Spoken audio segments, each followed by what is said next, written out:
7 o'clock till 2. But like, there were 6 down in this. What's your name, sir? Really? Anyway, the Randy Dosha. Okay, what about Dosha? I talked to Dosha. Yeah. It's working now. Part of me thinks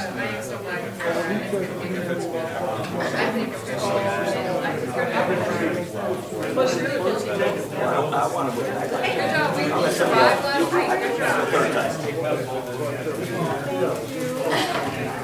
Appreciate it. I wrote you a note and said, no, I was just thinking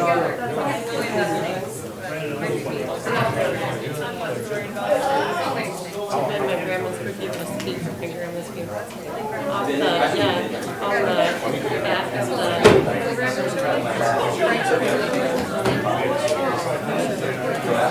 John, yeah.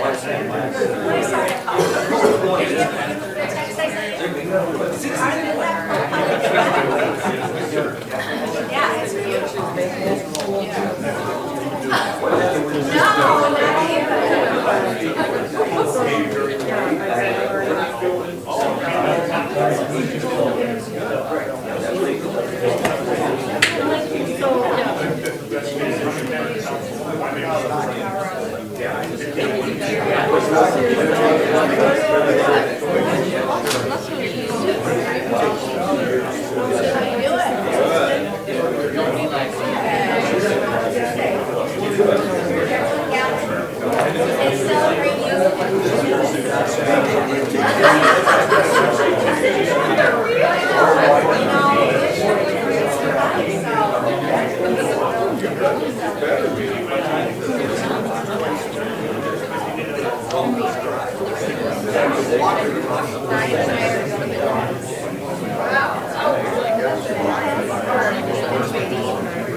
No, I was gonna have a bagel at 5 o'clock.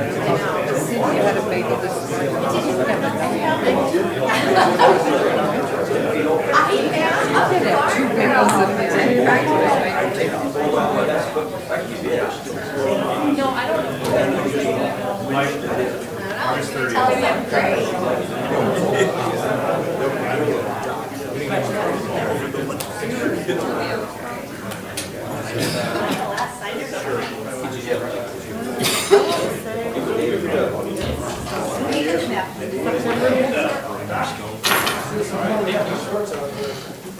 John, how many more balls have you got?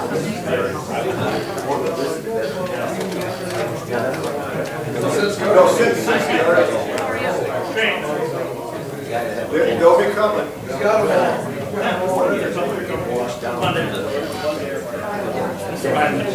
Are you a friend? I've done it. I did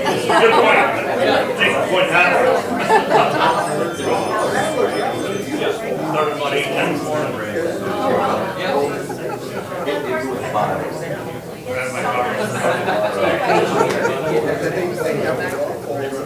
So I took that. They were doing it on some days.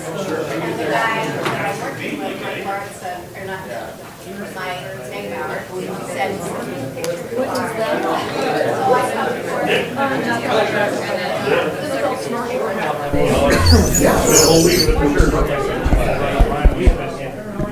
Are the speakers on? Yeah, they have their celebration. They wanted it by Call this meeting to order. Start with the Pledge of Allegiance.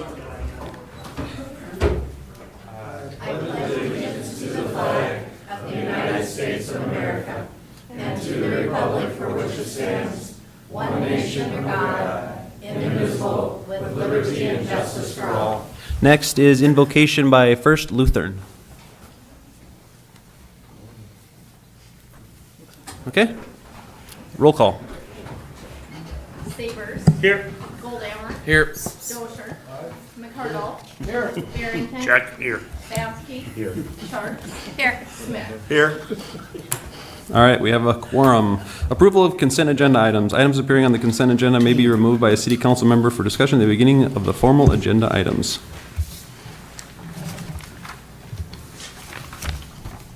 Move to approve. Second. Motion by Mr. McCardle, second by Mr. Goldhammer. Any further discussion? Would anyone in the audience like to discuss anything on the consent agenda? Okay, roll call. Dosher. McCardle. Barrington. Aye. Baskey. Aye. Sharp. Aye. Smith. Aye. Sabers. Aye. Goldammer. Aye. Motion carries. Citizens input. If you need to address the mayor and members of city council on an item that was not on the agenda, excluding personnel items, please come forward to the podium and state your name and your concern. Presentations are limited to 3 minutes. Items will be considered, but no action will be taken at this time. Would anyone like to address the council? I'm Karen Cooley from the Mitchell Food Pantry, and I'm here to report on the Easter ham dinner giveaway.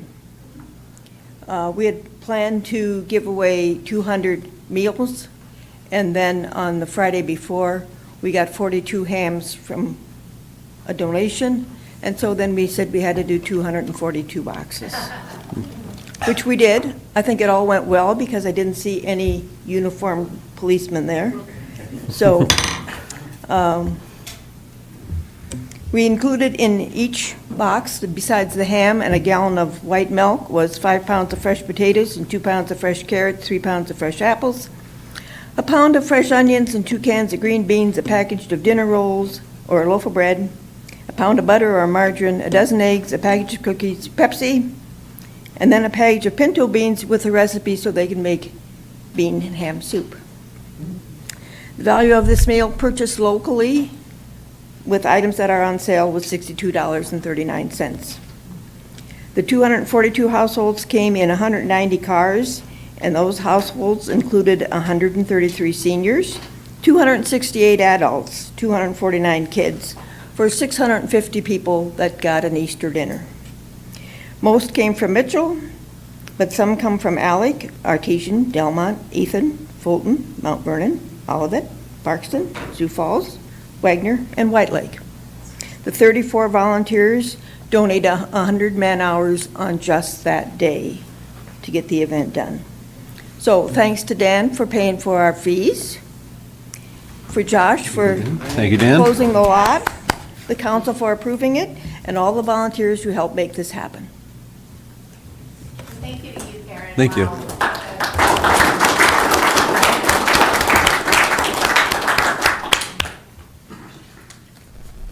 Anyone else? Hello, everybody. My name is Christian, and I just am here to formally introduce myself as the executive director over at the Mitchell Prehistoric Indian Village, and actually talk about just a little bit of what we have going on. A little bit about myself. Like I said, my name is Christian. I'm originally from Houston, Texas, and I have moved myself up here to be the director. And we have a lot of exciting things going on. One, we just recently went through a name change to include the term archaeological in our name. We think that's going to draw a lot more visitors into our site. And as part of our conversations we've been having with the Chamber of Commerce, we've been talking about how to make Mitchell a stayover versus a stopover site. And we believe that the Mitchell site is really an integral part in that. On average, people spend about an hour and 20 minutes over at the village. And we really think that is important for, again, just kind of bringing in a little bit more revenue and a little bit more business into the city of Mitchell as a whole. We also have set a record number of school tours for this month, which we continue to offer for free due to the generosity of funding from people like y'all. We also are going to have our Archaeology Awareness Days on June 14th, or a day on June 14th, and we encourage everybody to come out and see it. We're going to have a lot of fun stuff going on. And yeah, just kind of wanted to kind of humbly present myself as the new executive director and formally invite all y'all to come out and get a personal tour for myself, take y'all onto the floor of the actual dig site itself, and just kind of tell you guys a little bit more about what we're looking to do to update and modernize the village, and really kind of proceed with a new vision. So thank you guys for letting me come up here, and hopefully we'll see you guys over at the village soon. Thank you. Thank you.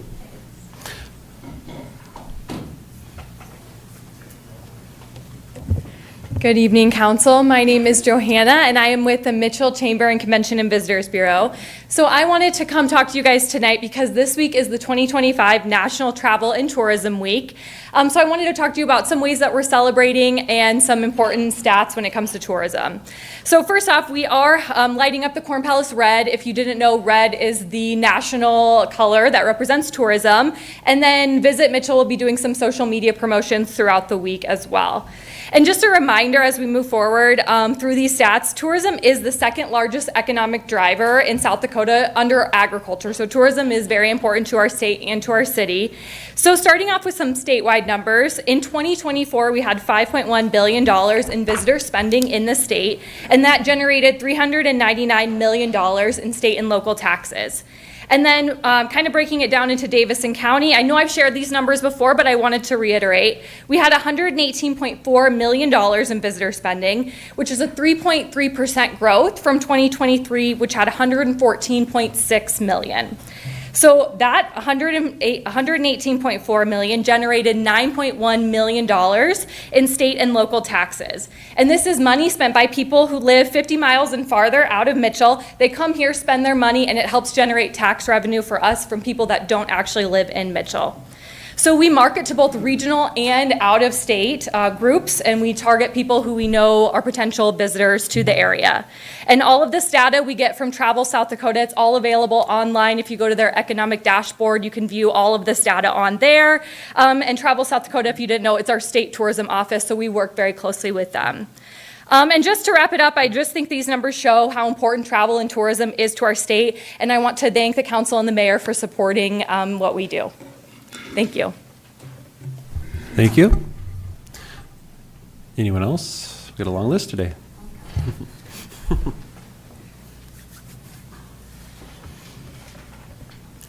Greetings, I'm Elizabeth with Mitchell Mainstream Beyond, and what a week we've had in Mitchell. If you didn't know, the Dessert Rumble is happening actively right now, and that delicious dessert competition is happening until the end of the month, and you can use the Everything Mitchell app to find the participating businesses. Last week in April, we had Ladies' Day out, and it was a record. We had 41 participating businesses. We had 1,832 entries this year, which is over 200 more than we had last year. I had the joy of going through every single one and seeing where they came from. They came from anywhere from the farthest one away was Phoenix, Arizona, who was just visiting family, to Huron. We had a couple from the outskirts of Minnesota. Sioux Falls had a lot, and then a lot of our rural communities that surround us came. So that's a very large impact. We did ask the small business owners what their average sale was that day, and it ranged from anywhere from $25 throughout the whole day to an average of $100 to a couple kitchens getting sold at our bigger retail. So like the average is all over the board. But if we just take that 1,832 just times $25 as an average, let's say they fueled up their tanks to go home, which a tank of gas does not cost $25, unfortunately, but it was a $45,800 economic impact of taxable revenue from that one event of ours. We also had First Fridays last week, where I was a little busy down with Hope, so I didn't get to see the crowd, but I got told it was packed, it was fun, and then it got a little chilly, but it's okay, it was our first one. And then if you were at Hope, I really appreciated seeing you guys in the crowd. It's amazing the turnout we had with Dakota News Now, our local news, and the whole community that came out to support it. I really appreciate you guys letting us do this. Hope is a beacon of a brighter future for Mitchell, and I am happy to keep this legend alive and keep going forward as Mitchell Mainstream Beyond. Elizabeth, do we have any pictures of Hope for these guys to see? Because it's so impressive. Can we pull that up If maybe? you, not off the cuff, but if we go to maybe Mitchell we- Main maybe Street and Beyond on Stephanie could pull it up. Facebook, you Yeah. can find it on there. Some background real quick, Hope is over 10 feet tall. It is based off of the Hope grain from World War II, where a South Dakota farmer, Edgar S. McFadden, crossbred 2 germinations of wheat to make it rust resistant. And it led to our nation not starving. And it also honors our agriculture history here in Mitchell as who we are, and it ties to our roots. And there's a deeper story that Clark has with this as well. There's interactive elements Tell that... them who Clark is. Clark Markinick is a nationally renowned blacksmith artist. He has pieces coast to coast, a lot of pieces in Sioux Falls, and he's actually becoming internationally known. There's books written after him, and we have the joy of Mitchell being his home. He's just kind of a hidden gem, diamond in the rough, that is passionate about bringing art to his hometown, Mitchell, so that the next generations have a way to express themselves. And Main Street has and whole town of Mitchell, we hope to grow it to. There's different mediums of art. There's fine art and sculpture art, and then there's different murals of art. There you go. That's kind of from Mitchell Republic there. I think they had like 33 pictures that they were so grateful to take. If you click, it's okay. If you scroll back, that's okay. That's a good one right there. You can see it behind Clark's head. All the interactive pieces on it mean something to the story, and as we get that storyboard, my big white board's still out there, very aware, but there is going to be a storyboard between that bench and the Hope statue where it's going to have all the drone footage and the whole story with the QR code with Clark's voiceover of what the statue means, but also leave it open to interpretation for those to find their own meaning. You might relate to the mouse that's at the bottom of the statue just getting the scraps from harvest, or you might be the bird that's constantly on the hunt for that early bird gets the worm. There's different pieces. There's hidden ladybugs in it. And he asked me, like, Liz, what bug did I miss? And I was like, I kind of like butterflies. And he's like, it's too late for a butterfly. But he did build a chrysalis on the back of it so that it can transform into a bigger thing on Main Street and keep that dream growing and grow more art on Main. And then tell them about the Hope Award that you plan. Yeah, absolutely. So the Hope Spirit Award will be for years to come. It's going to kick off this year. It's going to be open to anybody in Mitchell to nominate anyone. I'm still building the website, so give me a moment. It is going to be a one-pager where you can nominate someone that inspired hope in the Mitchell community. And I'm envisioning a one question, one pager, because I'm going to have to probably be the one that reads through them all. And then the foundation board will come back together and read through the applications. And then we'll select that one person that inspired hope in Mitchell that year. And it will just keep going. And that the nominee will receive a 10-inch version of the 10-foot statue of hope at the annual Mitchell Main Street and Beyond Chamber and Development Corporation Award Banquet, along with our Mitchell Main Street Champion Award. I just have to tell you how proud I was that night of you and the board and the artist, and maybe just mention who the sponsors were. Yeah, absolutely. That's a great point. I have. Is that all right? Technically, no, I've been meaning Yeah. to jump in I because. just want to Yeah, make sorry. sure that, okay, never mind. Yep, all good. just We gonna appreciate have our to sponsors, and you can figure it learn out more. on your own. Yes, Sorry. absolutely. All is well. Sorry, Thank you. nothing Thank you all. personal? Yep, all is good. Thank you, guys. Okay, thank you. All right, does anyone else wish to address the council?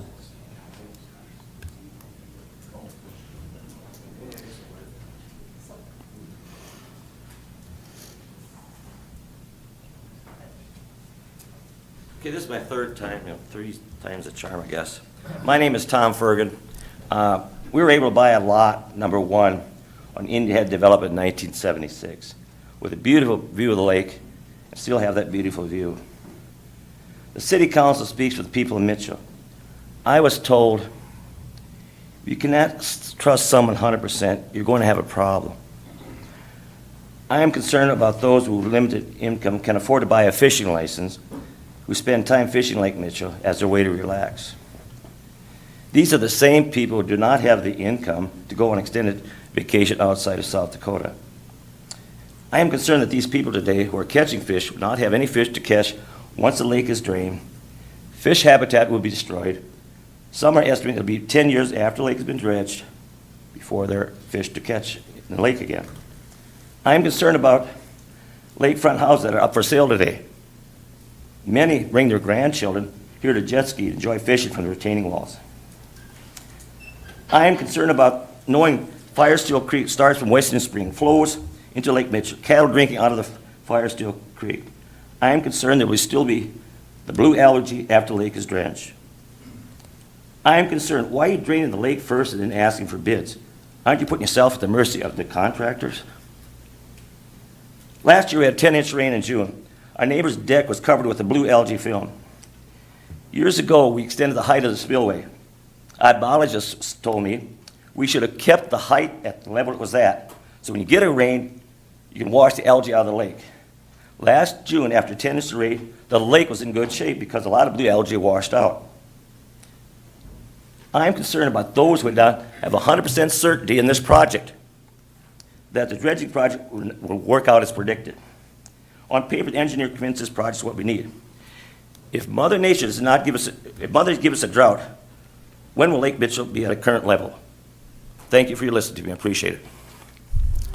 Thank you. Can I give out copies of this? Sure, hand them to Mike and he'll have. Okay, just pass. I'll keep one for myself for good measure, or two. Would anyone else like to address the council? I got one, Lester. Thank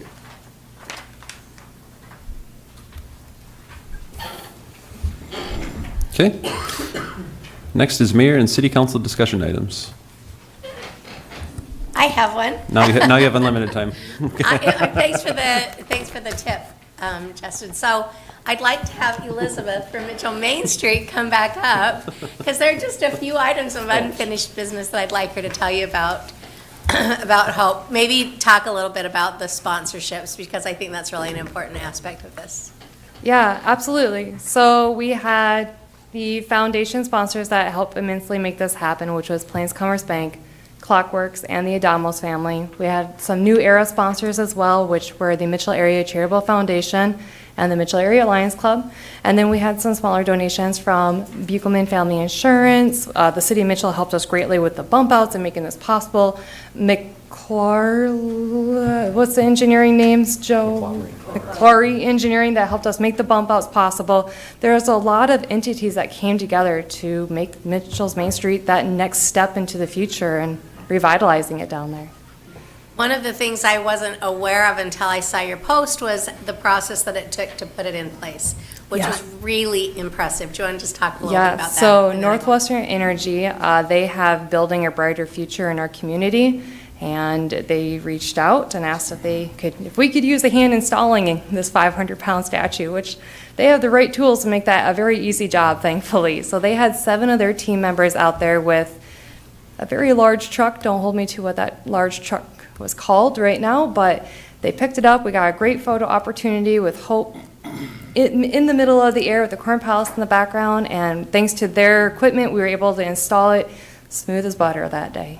It was just a great opportunity, and we did install 24 hours ahead of time to make sure we had a buffer and have a time to react. And I just want to add that this is hopefully just the first sculpture, that this is one of many that will come in the future, and we'll have a sculpture walk that will adorn our Mitchell and historic Correct. Main Street, the historic district. So that's exciting. Yes. Thank you. Thank you, ma'am.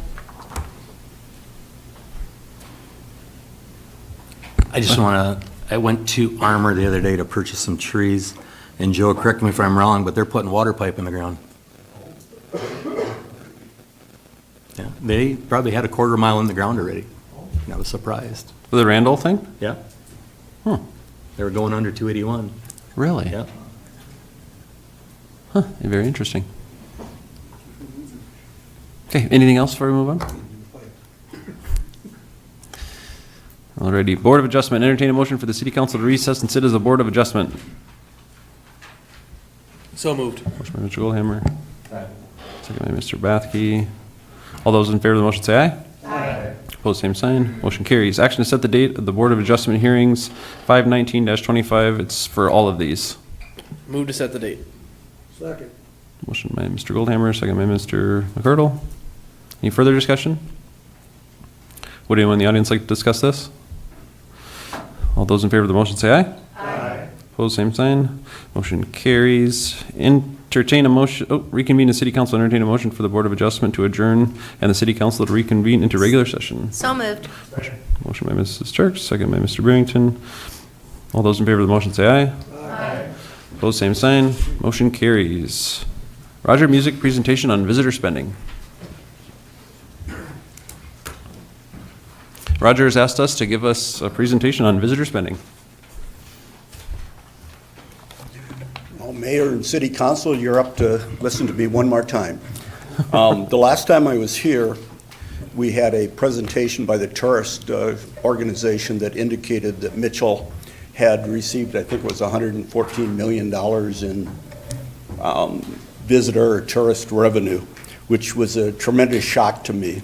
And I had worked with Dr. Brown on the study in 2012, which analyzed the Mitchell economic situation. And he made it very, very clear that we had a tremendous pull factor, meaning we had shoppers that came from Platte, Winter, Chamberlain, and do their daily shopping or weekly shopping in Mitchell. And we also had some tourists, and those were two totally different things.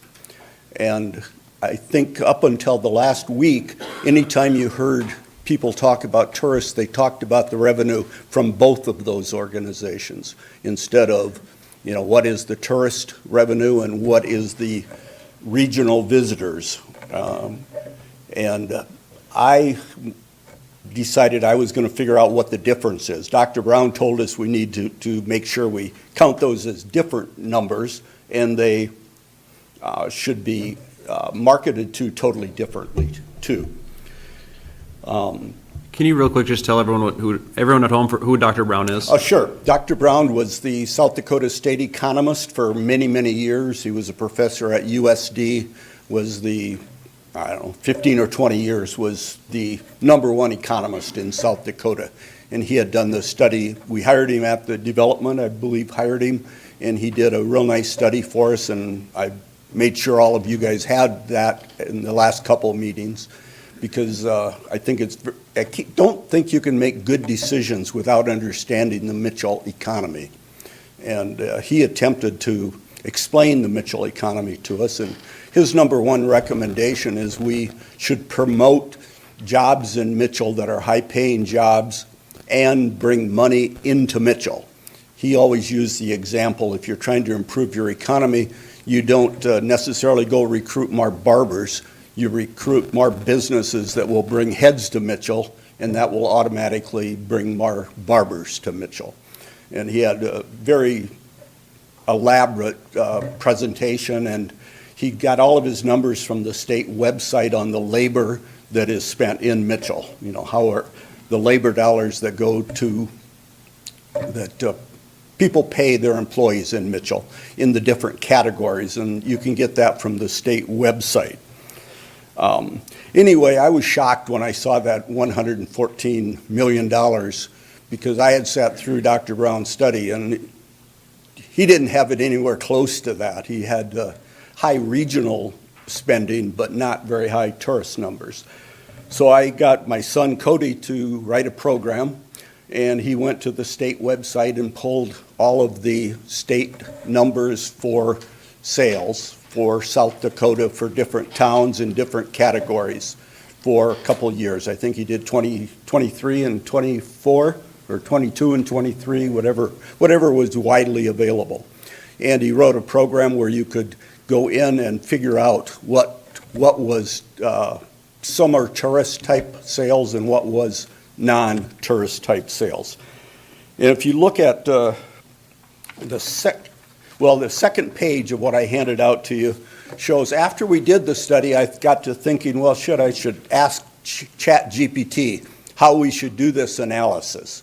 So I went in and said, how can I determine the summer tourist economic impact based on just the monthly sales data, that was the data we had available. And it told us exactly what to do, and it was effectively take the 8 months sales that are not summer, figure that out, take the 4 months sales that are summer, and figure the difference. And that's your summer tourist bump, I'll call it. And that's exactly what we had done. I was glad it confirmed what we had done was correct. In the last part of it, it says you can do analysis based from year to year, and if there's inflation and stuff, you can take those kinds of things into account. And I wasn't into getting that accurate. I was looking for a high-level number of what does it amount to. So if you turn to the third sheet, and I did sit down with Mike from the chamber and Jordan and Stephanie and showed them the program, and Stephanie's actually got the program, she can run it, but instead of running the programs, I did the printouts from it so we could have them more accurate. And you can pick the towns that you want to compare with, and in this case, I picked Brandon, Mitchell, Chamberlain, Huron. Shows the total sales at the top number, 772 million for Mitchell. And it shows the population, and then it shows the total per capita. And this is what's really documenting our pull factor. We're getting almost twice as much per person as Brandon does. Well, that's because Brandon doesn't have Winter, Platte, all the towns, especially to the south and west of us, to come shop in Mitchell. And at least when Dr. Brown did the study, that was the highest of any town in South Dakota. And I don't know if it still is, but it's awful close if it's not. So we're getting twice as many daily shoppers here as we deserve. So we need to always thank the small towns around South Dakota. And to me, whenever we talk about our great sales tax in Mitchell, we need to give them credit for it, because that's where it's coming from. If you look at the baseline, that's the average of the 8 months that are not counted as summer months. And in this slide, sheet, it's May through August is summer, written at the top. And the baseline is $64 million per month. And then you look at the summer months, and it's $64,781 with a difference of $655,000. You look at other cities, Brandon, Chamberlain, Huron, shows the percentage difference, which you can see Mitchell is slightly higher than Huron, but not higher than any of the other towns, and the percent increase is almost insignificant. This is 0.34. Now you can do it for a different year, you'll get different numbers, but you always get a very low number. This is $2 million out of $700 million. Okay, if you go to the next page, I didn't know what 4 months should be counted as summer, so I did it over again with June through September as summer months instead of the other ones. And you can see the numbers are different, but they're still very, very small. In this case, it's $9 million a year, which is significant, but not compared to 700 million. And obviously, there are just year-to-year variations that are, minor. But to me, this showed me that this 114 million from tourists, that's like 99% from visitors to the southeast of us that come over and buy their stuff in Mitchell, Chamberlain, Kimball, those kinds of things, a little tiny bit from tourists.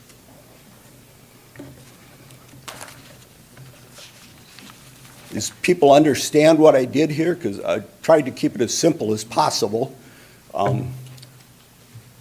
The other thing the program does is it allows us to look at the different categories. How much was hotels, how much was eating, how much was all the different typical categories that would be associated with hotels or tourists. It clearly shows the hotels going up in the summertime, and we actually peak about beginning of hunting season, and Dakota Fest, I would say, is probably our best time for tourists. But it's still a small percentage of what our economics is here in Mitchell.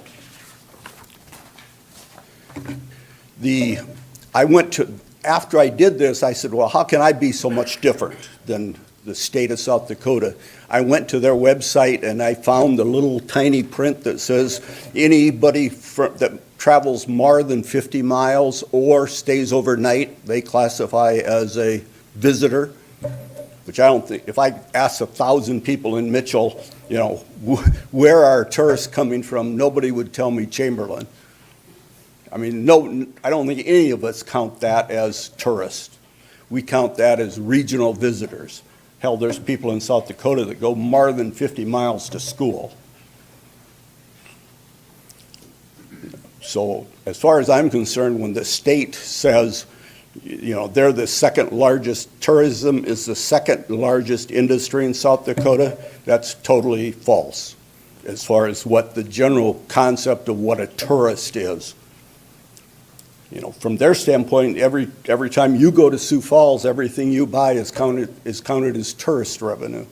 I don't think any of us assume that.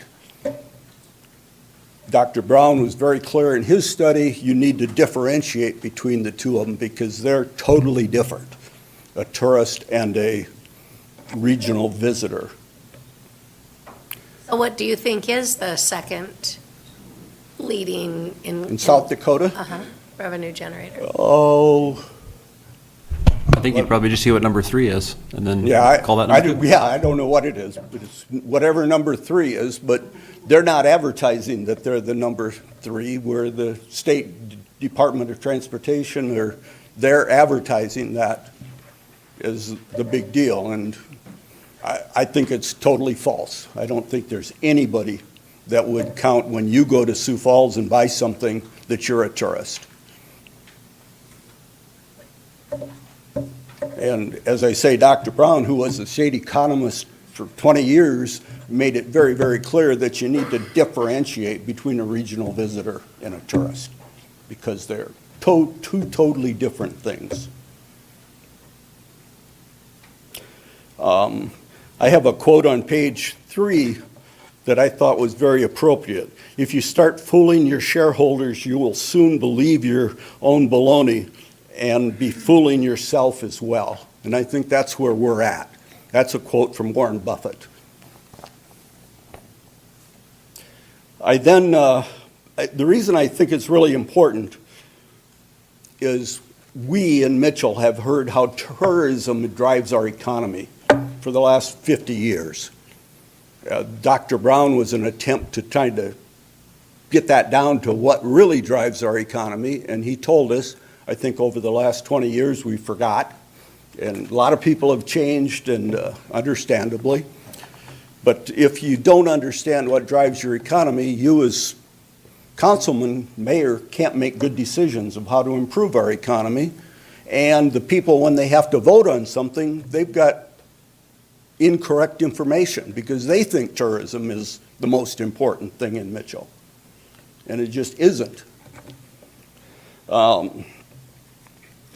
Anybody disagree with me here? Or I'd gladly research more or figure out something else. So I guess my question for you is whether, I mean, I can see that you're drawing a difference between 114 million and 9 million. That's a little bit right, different. Right. So what's the bottom line for you? Like, you don't think we should be giving any money to these subsidy requests? Is that what you're saying? Is that your point? Subsidy requests have nothing to do with this. So tell me when you're what's making driving significant dollar decisions on what we should do to improve Mitchell, the tourist is a tiny little part of that compared to other things in Mitchell.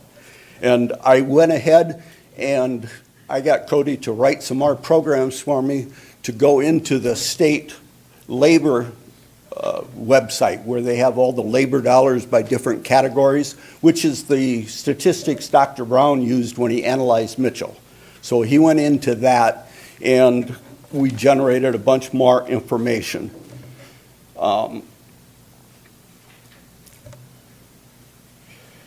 I took the three, I think, biggest categories. Out of that, there's about 12 or 13 categories. I didn't think we'd want to look at all 13 of them. So I took the top 3. And the first category was professional, scientific, and technical services. That's a labor category that labor dollars are being put into in this county.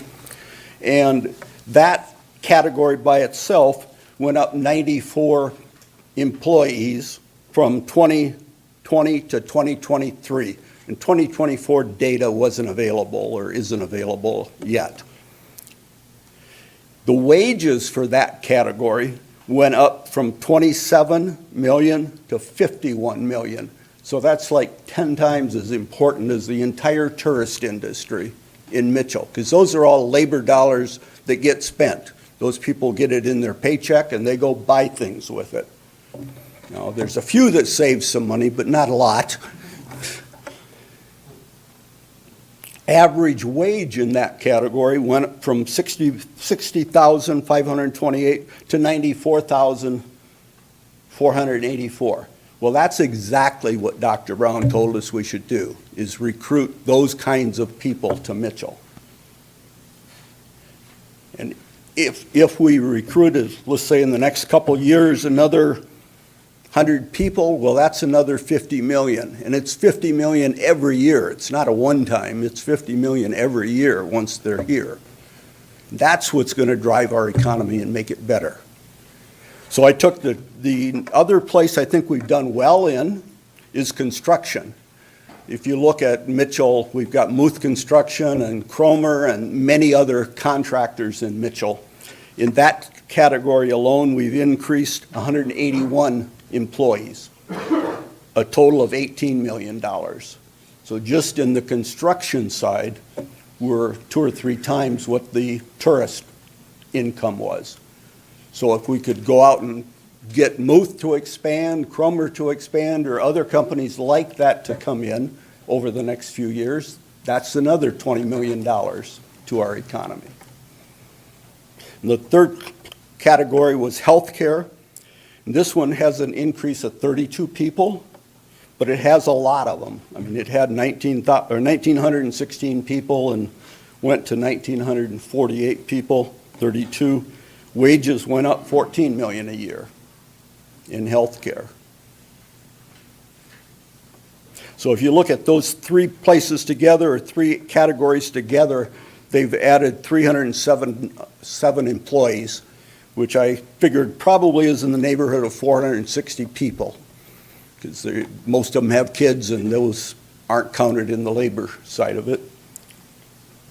We've improved our income, annual wages, by $56 million. And the main point here is most of these new employees are in their 20s and 30s, and they all have small kids.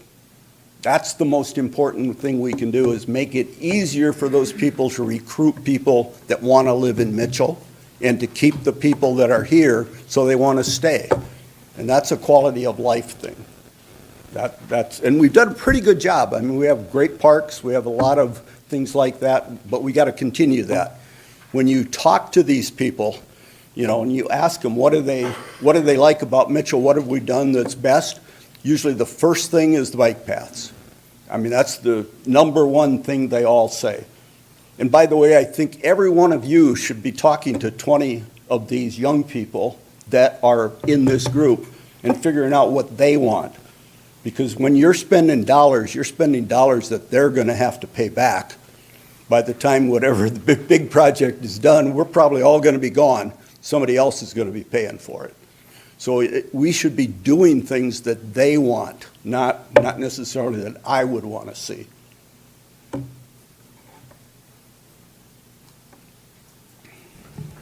Roger, when you differentiate between tourist and regional spender, would it be unwise to not look at what makes a regional spender come to our community? Because when I think about that, and you totally agree, no question. And I think we could go down the list. Walmart, Menards, probably doctors and dentists and those kinds of people that they have to come here and then they shop. What would be next? Restaurants.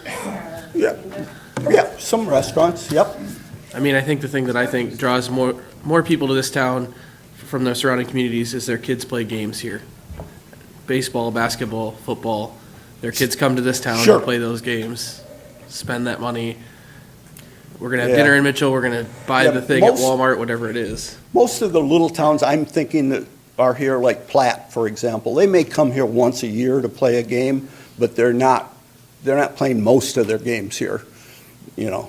But The collectively, yeah, collectively, we, yeah, I'm not against that at all, but I just, if I look at it and say, you know, $100 are spent here, you know, maybe $1 or $2 or $3 come from that, but the big ones are the big box stores, and I think Stephanie will probably attest to the fact that, like, before Huron had their large stores, we had people from Huron coming down, you know, once they got their stores, it reduced.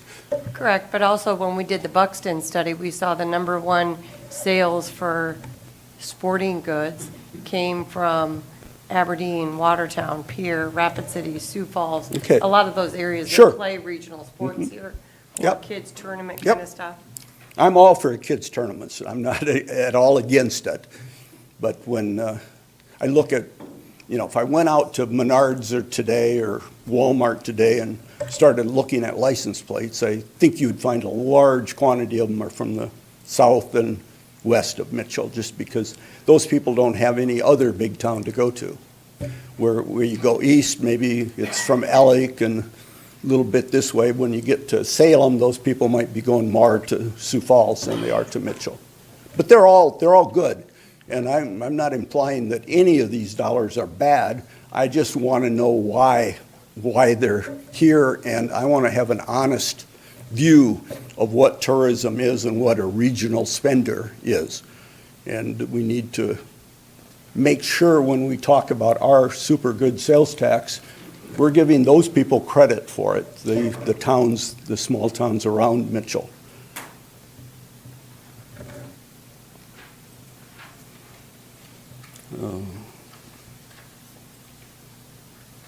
And the second part of my presentation here, if you go to the next page,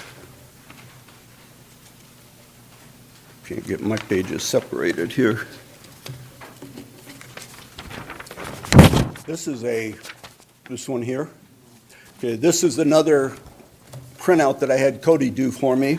And it's, at the top, you can see it's professional, scientific, and so forth. And then it's got a number of years, all the way back from 2014 to now.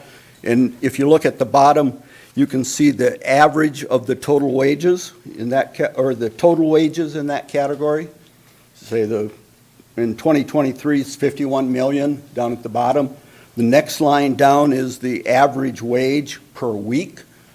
And this 1817 equates to 94,000 a year.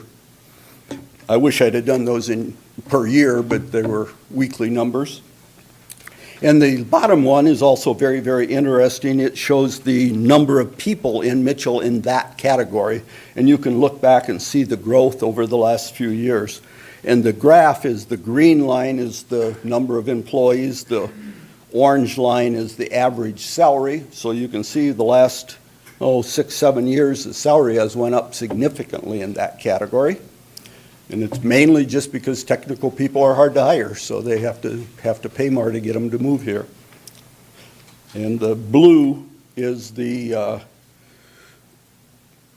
total wages that are spent in that category, which I thought this is a good way to represent a given type of thing. You can see the wages, total amount of wages, and number of employees all on one sheet.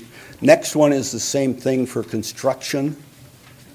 And the last one is the hospitalization, or hospital-type employees, healthcare and social assistance. And as I say, there's probably 10 more of these categories. These three were the biggest and most important for, I think, us. But to me, these are the numbers you guys need to be looking at all the time and figure out how do we make the ones that pay really well grow. I also had a number of studies where I compared us to Huron and Brookings and so forth that biggest example, I guess, would be Brookings. Has, I think it's 4,000 people in manufacturing, and that's what drives the Brookings economy, along with SDSU. But they have 4,000 good-paying jobs at 3M, I think, primarily in Brookings. That kind of sets them aside or different than any of the other towns that I compared with.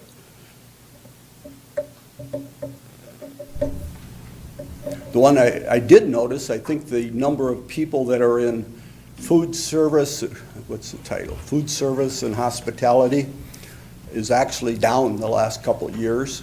And I think we can see that by, hell, we've got 3 or 4 restaurants that aren't going anymore, and that's gradually went down. But, anyway, my whole presentation is to convince you that focusing on growing high-paying jobs, which Dr. Brown told us we should do, and keeping those people in Mitchell, that's what is going to determine the success of our economy. And when you compare the numbers, like 57 million in just increase in the professional thing compared to tourist income, not very comparable. Questions? I'd prefer if you had questions or things you don't agree with. If you don't agree with me or you think I'm totally off on something, I'd like to know that, and I'll try to figure out how I can find the actual facts to do it, because I think dealing with facts is the real key. Would you be okay with us sending out the website that you use for the, where you type in the different towns and you can look at the graphs? It's very interesting. On a selective basis. I don't think I want to try to support that for hundreds of people. I mean, just with this group. Oh, this group, no problem. Okay. Yeah, Stephanie's got it. It's on the internet, so you just need a link to go to it, and you can't pick any town, but we picked a number of towns, and then I talked to Stephanie, and she said, well, how about these towns? So we added them, and what that will allow you to do is also go down and look at, like, eating and drinking establishments. How much revenue was there from that in the summertime? Motels, how much was there from that in the summertime? And, this is looking at the sum of all of them together. Okay, so one of my questions is, why does it matter whether they're the tourists or the people who are visiting our community? Why does it matter whether they're coming 50 miles or 150 miles or 350 miles? What As difference Dr. Brown said, the reason it makes a difference is because you recruit them totally differently. We don't advertise the Corn Palace in order to get people from Kimball to come do their shopping in Mitchell, right? And, we need to know why those people are here, and the concept of a suburb bump, or, that's what tourists typically come in about a 4-month period, and that's what we're looking for, is what are they giving to our community? And then one of the other things that occurs to me is when you're talking about people in the healthcare professions. I mean, we just recently downgraded our hospital. That's certainly not, in my humble opinion, not ideal for our community. We outsource this. I say we, I have nothing to do with it, but the hospital system outsources, and it's the example I always use is that Kim Lorenzen was the pathologist, and he lived here locally for 30-some years. And when he retired, they assigned my son, who is a pathologist in Sioux Falls, to be the lab director and the pathologist in Mitchell, without bringing one to live here, which we'd had for all those years. So, and my son would be the first to say, I can't give the quality of attention to the hospital that Kim Lorenzen did for 35 years because he lived in Mitchell. I will do what I can, but I live in Sioux Falls. So that whole scenario that you present to us, while compelling, has nothing to do with the people sitting around this table, and it's disheartening at best. Yeah, but we don't have control of everything. We don't have control. I'm just saying Yeah. that I mean, what it'd be we nice can if we control, could we should. recruit. Yeah, it would be nice if we Yep. could recruit more people, but that has Yeah. nothing to do with the people here. In the healthcare industry, I can distinctly remember talking about that with Dr. Brown, and he pointed out that, we have a lot of people in Mitchell that go to a doctor in Mitchell and then get referred to a doctor in Sioux Falls, right, for a specialty. At the same time, there's people in Winter and so forth that come to Mitchell as their first doctor. They still may get referred to Sioux Falls, but he had a concept of location quotient, which was kind of the ratio of how many people are going out of town compared to how many are coming into town for something like that. And healthcare was one of those areas that was about a break even. We were losing as much to Sioux Falls as we were gaining from Winter. And I would argue that that has disproportionately gone to the point that we are referring more Yep. to Sioux Falls than we're bringing in. I mean, we have all the tertiary, Yep. primary care things here. Well, we have another orthopedic surgeon or orthopedics in Mitchell, so that's probably another 10 or 12 people. So we have some. I don't know if it's up or down. At the time, 12 years ago, it was slightly positive, not significantly. The ones that are really good for a community like Mitchell, somebody like Trail King, they don't sell nothing locally. It's 100% money that's coming from, oh, they sold you one? Oh, okay. Almost nothing locally.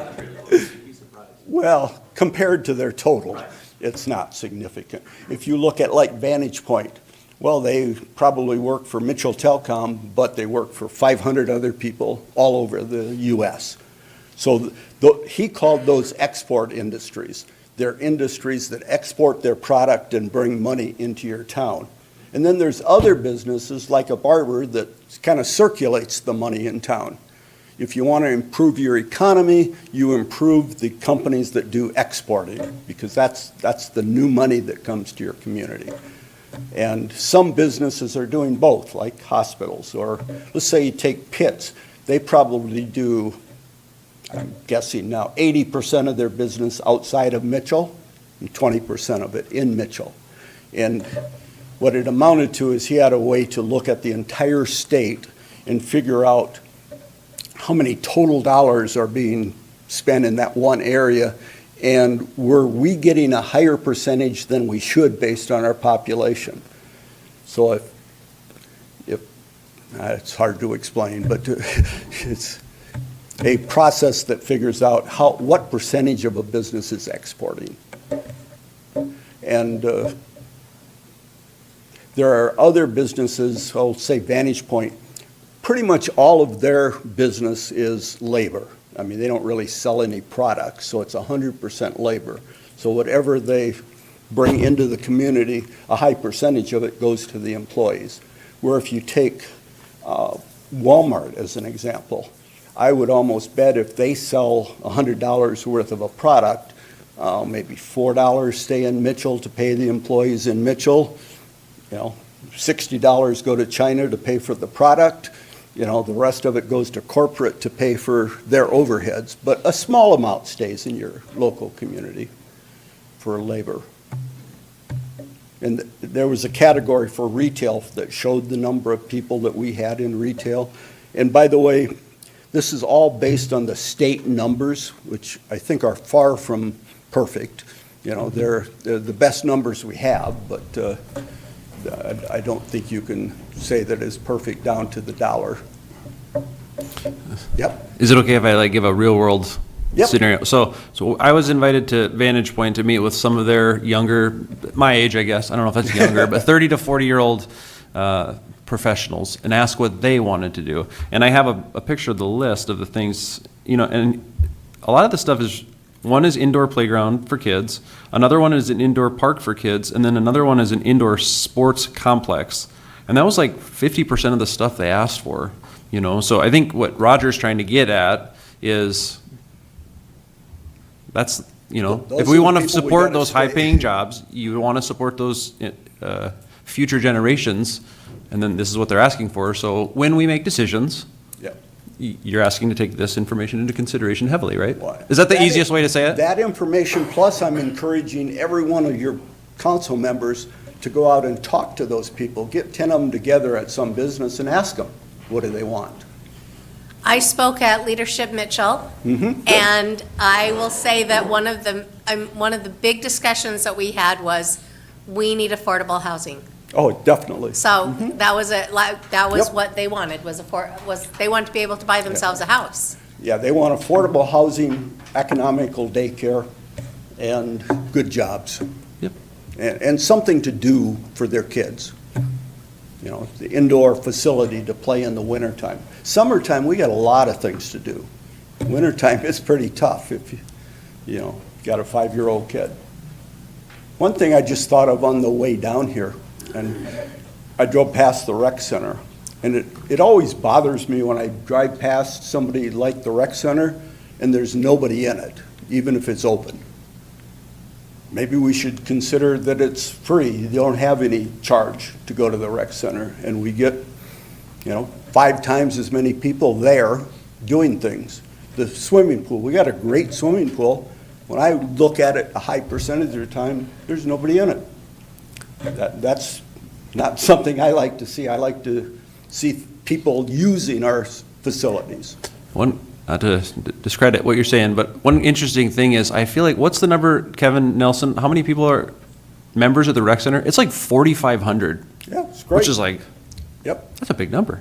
Yep. So, pretty interesting. Well, Is that the then number right, Kevin? We should encourage people that can't afford the rec center to be able to That's what I go meant. anyway. Because we got a lot of people that can't afford it. And if it was overcrowded, obviously you raise the rate to lower it. And I don't know the real numbers, but just by driving by, it doesn't look like it's overcrowded. But most did you of the hear that time. we do have grants for people that can't afford it? Yeah, but, are we having a significant number of those? That statistic I do not have. Yeah, That would be interesting to know. Yeah. Because are we marketing that product? right. Are we telling people about it? But, and I said, that was just something I noticed coming in here. I drove past it and I thought, well, hell, it'd be great if there's 100 kids playing in there tonight, but didn't look like there was. Okay, anything else? We're good. Appreciate your time and Thank you. listening. Okay.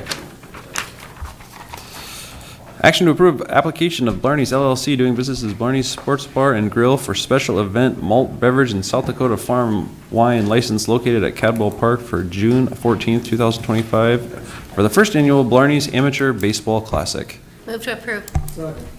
Motion by Mrs. Jerks, second by Mr. McCardle. Further discussion? Would anyone in the audience like to discuss this? All those in favor of the motion say aye. Aye. Opposed, same sign. Motion carries. Action to approve requested partial closure of alley joining 6th and 7th between Main and Raleigh Streets. Mr. Schrader. Yep, Mr. Mayor, Council, a request was brought to council to partially close the alley joining 7th and 6th between Main and Raleigh Streets at the November 4th, 24 council meeting. Council asked staff to provide closure ideas for future consideration. So tonight, I am going to show you 2 options. Option 1 is a closure with, Stephanie, would you mind pulling up option 1, please? Thank you. Option 1 is a closure with strictly concrete barriers, either jersey barriers or we have an example of a 2-foot by 4-foot retaining wall block.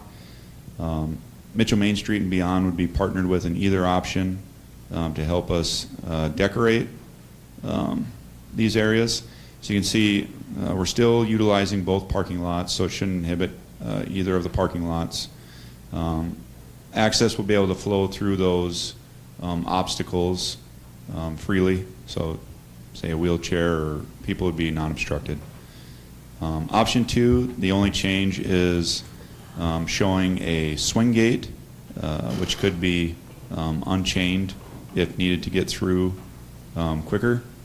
In either option, the plan would be to leave the alley open during winter months, with closures initially being from Memorial Day to Labor Day. We wanted, think about trying this as a trial run to see how it goes. If we like it, we can continue. If not, we would not do it next year. How's So that to gonna me- work, Joe? Oh, That's a one-way alley. We're gonna have them go both directions, or? Yeah, the parking lots would be accessed from either direction or through the accesses that exist from either 6th or 7th.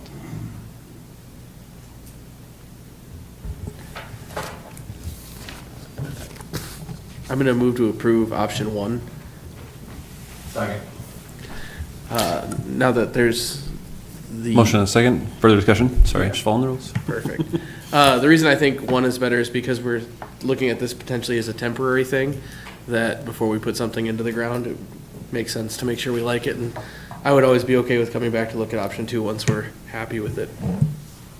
So you think the cement barricades, the jersey decorated, whatever, are better than a swing gate? I Are think- more permanent or less permanent? I think you could decorate them and remove them if they decide that they want to reopen the alley because it didn't work or wasn't feasible for what they were hoping. Are they heavy? 2,000 pounds. Yeah. Yep. So, I mean, for me, for the sake of argument, I feel like the swing gate would be a better alternative to start with if you want to see, I mean, then you have easy access to be able to open and close them.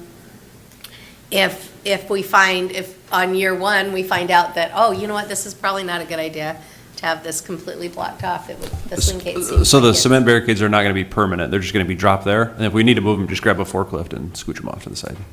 And the swing gates would require 4 bollards to be installed, which would be permanent. That if we decided not to go forward, we'd have to remove them and then patch the concrete. Well, that being said, then I agree. Okay, further discussion? One other comment, does the police or fire have a preference? Chief Knipp. Mayor, City Council, Chief Knipling. I think me and Dan have both talked about this. As long as we would know what side to respond on, if we'd have approximate location, as far as getting in and out there would not be an issue for either one of us. Yeah, and the only other thing to add is I had talked to Joe and said, just leave us room to get a cot through. We don't typically try to fight fires from alleys. In fact, we do everything possible to not do that. So our only concern would be getting a cot in there for if we had a patient in that general area. Squeaky. Okay. Anyone in the audience like to discuss this? Okay. All those in favor of the motion say aye. Aye. Opposed, same sign. Motion carries. Action to approve Agreement A 2025-33, Water Modeling Continuing Service with AE2S. Mr. Schrader. Yep, Mr. Mayor, Council. AE2S developed a water model of our water main system in 2019. We utilize their services to complete additional water modeling when needed for future projects. They also update the water model when needed after projects. They are assisting with review of plans for the Randall Regional Rural Water to Mitchell project. So with that, we do recommend approving the attached agreement for services not to exceed $20,000 to be billed hourly as needed. I'll move to approve. Motion by Mrs. Turks to approve. Second. Second by Mr. Goldhammer. Any further discussion? Would anyone in the audience like to discuss this? All those in favor of the motion say aye. Aye. Opposed, same sign. Motion carries. Action to approve Agreement A 2025-34 Hitchcock Tennis Courts with SPN and Associates Project Number 2025-34. Mr. Schrader. Yep, Mr. Mayor, Council. The City Council approved funds during the supplemental budgets for a design to replace the older tennis courts at Hitchcock Park. The project will include 8 tennis courts, update lighting and fencing, and reconstruction of the adjacent parking lot. The tennis courts will be designed and bid as post-tension construction. The attached agreement with SPN will provide design, bidding, and full construction phase services. At this time, staff is recommending authorizing SPN to move forward with preliminary and final design and bidding phases. Staff recommends City Council approval for the attached agreement from SPN in the amount not to exceed $52,700 for the services identified in the agreement. And I can answer any questions you may have. And Kevin Nelson can also as well. Motion approved. Motion made, Mr. Sabers, Second. second by Mrs. Turks. I got a quick question. They do the design, how long does that last for? Is that 1 year, 2 years, 3 years? So as long as there isn't any drastic changes within the park facility, the design would be good as long as nothing changes. Okay. Okay, further discussion? And this is the post-tension, meaning that we would have that in-ground springs. Okay, and that adds how much? I want to say in the pickleball courts, percentage-wise, 10%.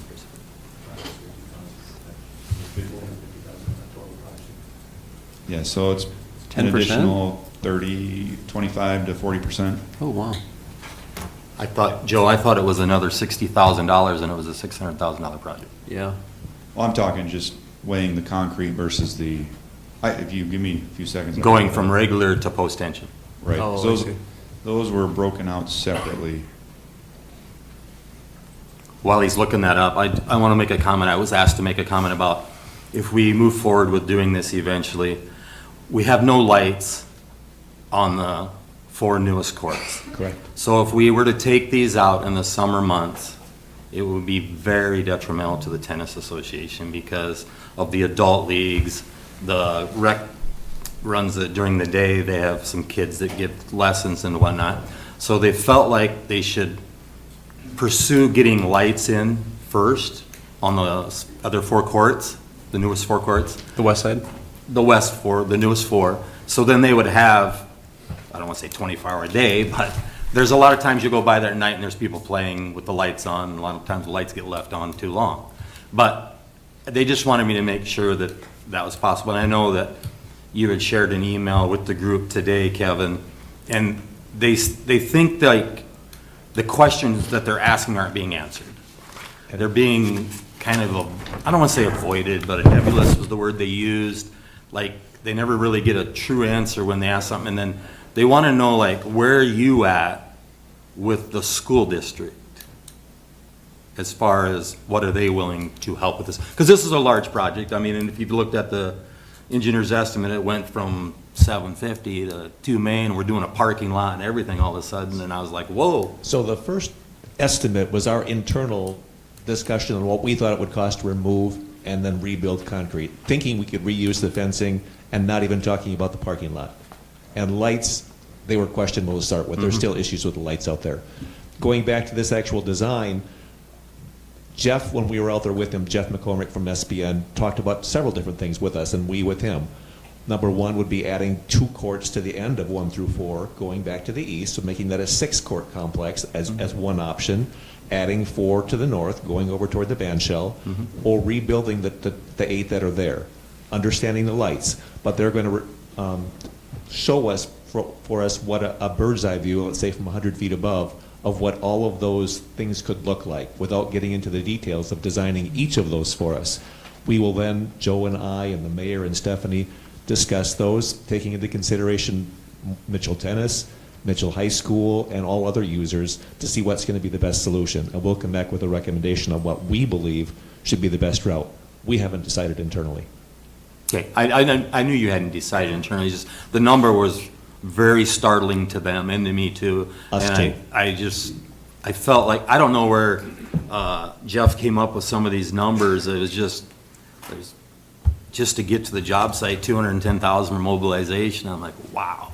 It's just like these, it seems like when we do a city bid, and I've had firsthand doing this, I've got an estimate from an engineer, then I went out myself and did it. It's amazing how much you can save because you're not being involved with the city.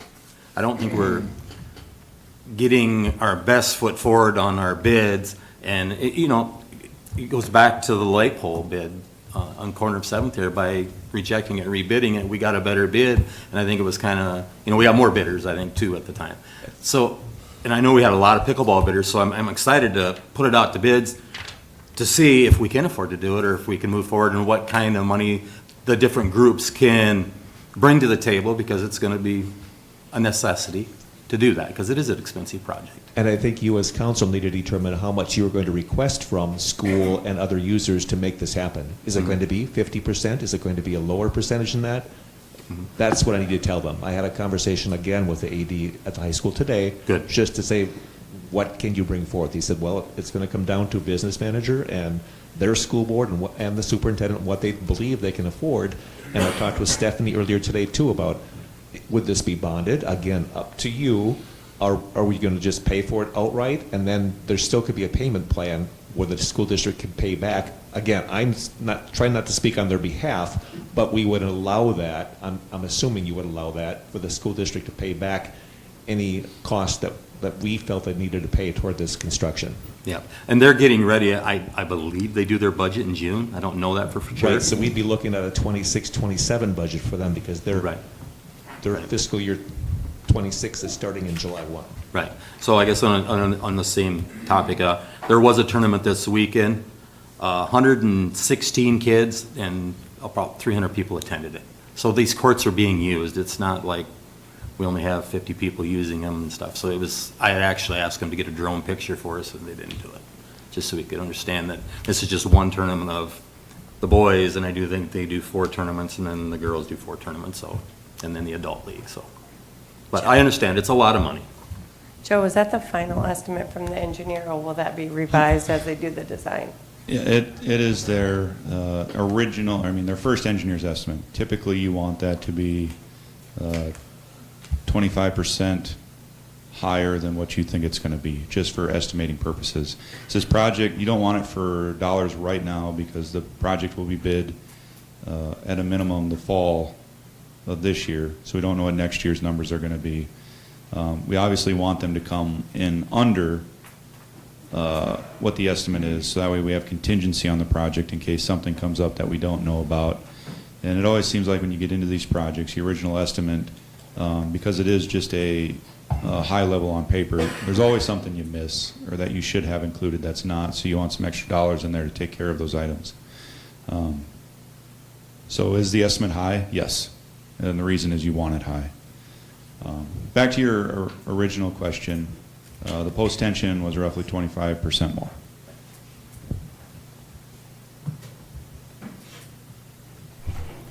Are we going to have them look at post-tension versus non-post-tension, just for the sake of argument? Okay, just checking. No. The direction from council at that evening was post-tension. I will just tell you that the Tennis Association has done a lot of research with it, and I've stated a lot of this before, so I'm not going to repeat it, but they are willing, their money that they're willing to put in will only, from what I understand from them, I don't like speaking for Jacob and the group, but they said they will only put it in if they do the post-tension, because they want this to last the rest of their life. They don't want to have to mess with it again. And I think that, this will be year 30 coming up, I believe, or is it 28? I can't remember. Either 28 or 30. It's one of those. So if we get another 30 plus, I do believe we will get more out of the post-tension. We get 40 out of them. It won't bother me. Okay. Anyone else? Would anyone in the audience like to discuss this?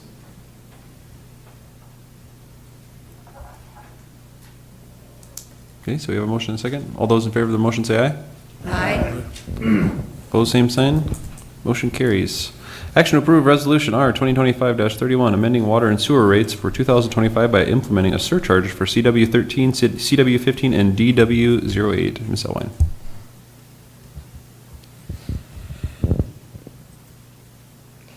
Mayor and council, the resolution that I'm showing up on the board is amending our existing water rates to implement a surcharge for 3 different projects. CW 13, which is our south wastewater treatment plant improvements, CW 15, which is the sewer improvements on 5th Street, and DW 08, which is the water improvements on 5th Street. The only changes to our previous rate resolution that was approved is just implementing those surcharges. The surcharges that are taken out of the existing rates. So you can see there's the water one, and the 2 sewer ones are listed down here. These surcharges are required as part of the state revolving fund loan application that we have with DNR ANR, Department of Ag and Natural Resources, as a repayment source for those debt service payments. If the city was not to implement the surcharge, it would go against constitutional debt. So I can answer any questions that you have, but otherwise I recommend approval of the resolution as shown on the agenda. Exactly how much is it going up? The rates are not going up. We are just taking the surcharge out of the existing rates. So it's the same rates that council's approved. It's just we segregate part of that revenue and put it aside for that debt service payment. Move to approve. Second. Motion by Mr. McCardle, second by Mr. Beth. Further discussion? Would anyone in the audience like to discuss this? All those in favor of the motion say aye. Aye. Opposed, same sign. Motion carries. Action to approve Resolution R 2025-25, a resolution giving approval to certain sewer facility improvements, giving approval to the issuance and sale of revenue bond to finance directly and indirectly the improvements to the facilities, approving the form of a loan agreement and the revenue bond, and pledging project revenue and collateral to secure payment of the revenue bond, and creating special funds and accounts for the administration of the funds for operation of the system and retirement of the revenue bond, and providing for a segregated special charge or surcharge for a payment of the bonds. Ms. Elway. Mayor and council, first, I apologize for the title. That does not come from me, that comes from bond counsel. This resolution, as well as the next resolution, are both required as part of that same process that we just talked about. The first resolution, 2025-25, is for, I'm trying to look at the Fifth Avenue sewer project. I can answer any questions that you have, but again, this is just the format of the resolution that's required as part of the state revolving fund loan application. If the city were to not pass these two resolutions, you'd be paying for them out of cash reserves. Move to approve. Second. Motion by Mrs. Stark, second by Mr. Barrington. Further discussion? Anyone in the audience like to discuss this? Mayor, I was just going to point out real quick that I'm sure people saw in the article in the paper about Mitchell throwing their hat in the ring for the potential prison. Now, we're a long ways of even discussing anything about it, but the reason we were able to put it in is because we have ample water and have the ability for sewer as a result. So that's just a case in point of the potential of what Mitchell has coming forward as a result of bringing additional water to Mitchell and be able to treat it, the sewer. So I'm not saying that I'm for or against, I'm just saying that's an example. So nobody wants to pay higher water rates, but we're looking at this as a long-term investment. And we really do like that surcharge debt. Implementing the surcharge, it doesn't go into our constitutional debt category, so it reserves that to use for other projects that the city might have. Further discussion? Okay, all those in favor of the motion say aye. Aye. Opposed, same sign. Motion carries. Action to approve Resolution R 2025-26, a resolution giving the approval to certain drinking water facility improvements, giving approval to the issuance and sale of the revenue bond to finance directly and indirectly the improvements to the facilities, approving the form of the loan agreement and the revenue bond, pledging project revenues and collateral to secure the payment of the revenue bond, and creating special funds and accounts for the administration of funds for operation of the system and retirement of the revenue bond, and providing for a segregated special charge or surcharge for the bond, for the payments of the bonds. Mrs. Elway. Same comments as before. This resolution is for the loan that is for the drinking water improvements on Fifth Street. Move to approve. Second. Motion by Mr. Goldhammer, second by Mr. Smith. Who wrote this? Was it the bond guy? The bond counsel Yes, writes those, yes. All right, sounds good. Further It's not discussion? me, it's the other lawyer. It's the other lawyer. Anyone in the audience like to discuss this? All those in favor of the motion say aye. Aye. Opposed, same sign. Motion carries. Action to approve Resolution R 2025-32, creating tax increment District 41 and approving the project plan. Mr. Johnson. All right. This tax increment district would relate to the Woods Apartment proposed development being undertaken by Paul Groneweg LLC. Staff did meet to review the application and project plan, and I'll kind of walk you through some of that. As you can see in the project plan, the proposed development is a 70 apartment unit complex, includes, I don't have the numbers in front of me. I think 12 buildings total. Also, one of those would be gym, possible mixed-use space. I think it's 6 12-plexes, or is it 12 6-plexes? One of those two. All I'm seeing in front of me 6 right 12s? now is 70 units, so there we go. 12 buildings. Staff, again, reviewed the project plan. Requirements that you'll see is the legal description. One thing that's different with this one is we did loop in Matty Street for the city to be able to potentially construct that in the future. We added that to the legal description. We know that there is projected to be some portion of unused tax increment that should be available to support that project. We don't know how much it's going to be able to support, and we don't know how much the city might ultimately, end up constructing off of Matty Street, but it should help support that project if we want to pursue it in the future. The nice thing about adding it now, getting that increment developed, you get the apartments starting to develop within the first couple of years. You'll start to see what those valuations actually come in at. You'll be able to see how much the TIF is actually going to generate over that amount of time. And then you've got up to 5 years to decide whether you're going to end up doing any portion of Matty Street. So you'll have those more accurate numbers to work off of before you have to make the decision. So that's one unique thing about this project plan compared to past ones that you've seen, is it's got that potential component. You'll see in there the developer's projected costs are at that $2.281 million. The developer would get their increment first, and then any remaining increment that develops over that would be used towards the potential Matty Street project. If we don't end up doing the Matty Street project, then the TIF would potentially pay off quite early.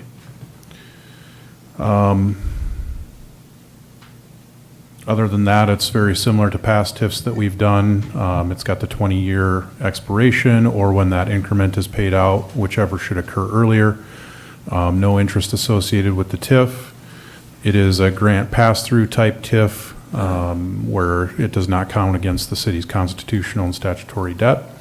There's a number of reporting requirements built in there that the developer will need to meet. We did build in some extra language regarding Matty Street. And if you go to the increment page, Stephanie, you can see that, recall that their request was for the 2.281. Their increment projection, which typically is a little bit low because we don't factor in growth or anything like that, showed that it should generate up to the 2.7. So we knew that there was going to potentially be $500,000 that could support that Matty Street project. Hopefully it ends up being more than that, and we'll know before you decide to move forward with the Matty Street construction. And then the other point is, all of the TIFs have to certify their costs as approved in the project plan. So if something comes in less than what they estimated that construction cost to be, then it would free up some of those funds to Matty Street as well. Other than that, again, staff worked through the project plan in the review. It does appear to meet all of the statutory requirements for TIF approval. It does also seem to comply with our TIF handbook. And I believe we've got representatives available to speak to the TIF, so we can open it up for council questions or discussion.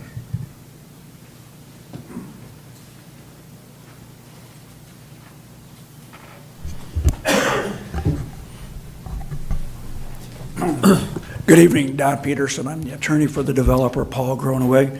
Paul is, this is a busy season for him, and so he's pouring some forms and getting stuff on another project, so he couldn't be here tonight, but he wishes that he could.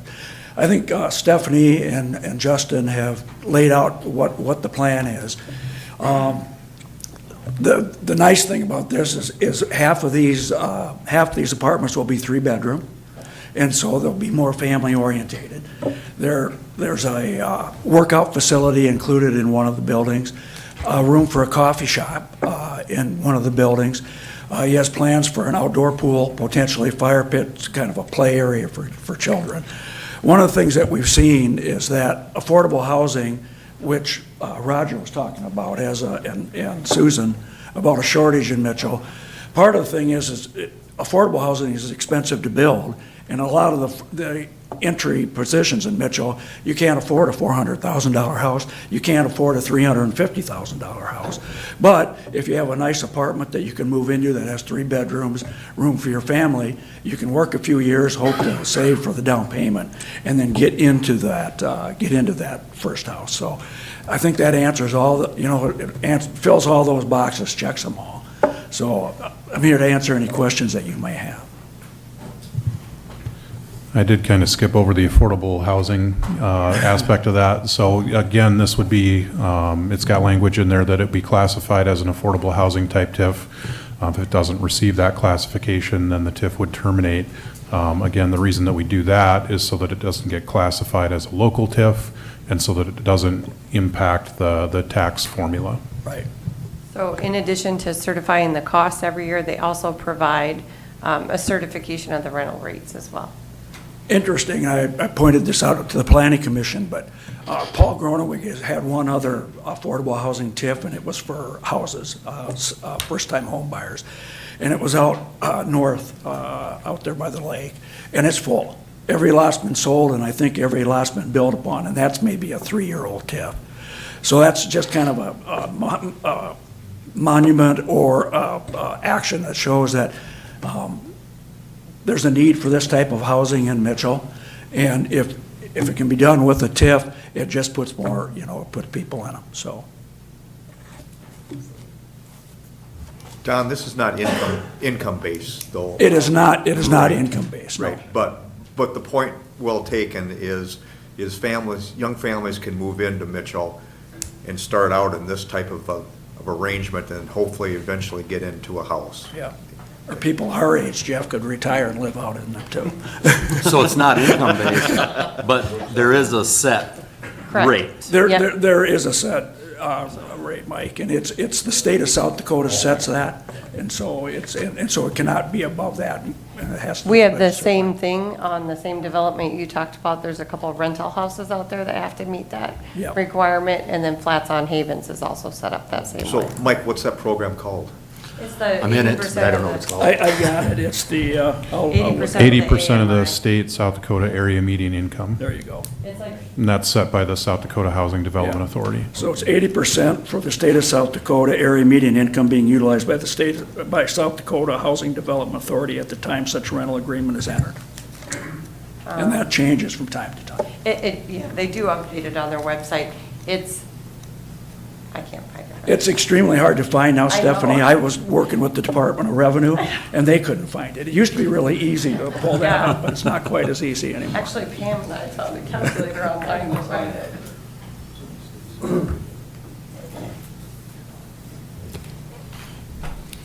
Yeah, I mean, Flats on Haven's full, right? It's at capacity, so, I mean, obviously, this is something that is necessary, we need it, there's a demand, so. Well, we just, you just approved not so long ago, you approved one that is income-based, and that'll fill up in no time.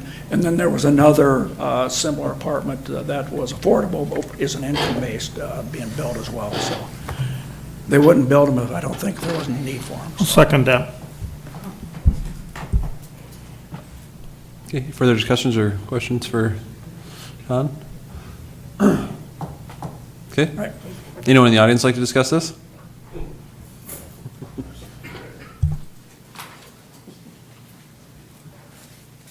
Good evening, Steve Simpson here. I have a handout I'd like to provide. There's 12 copies, so there's a few extra for the administration here.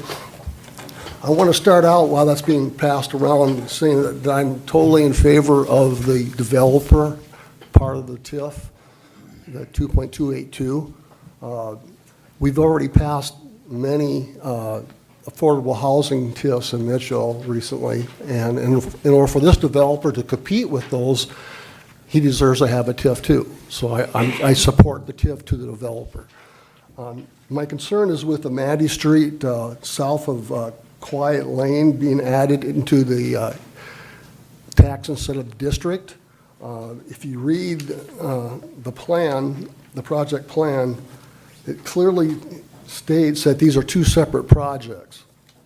If you go to page 10, it talks about the financing terms.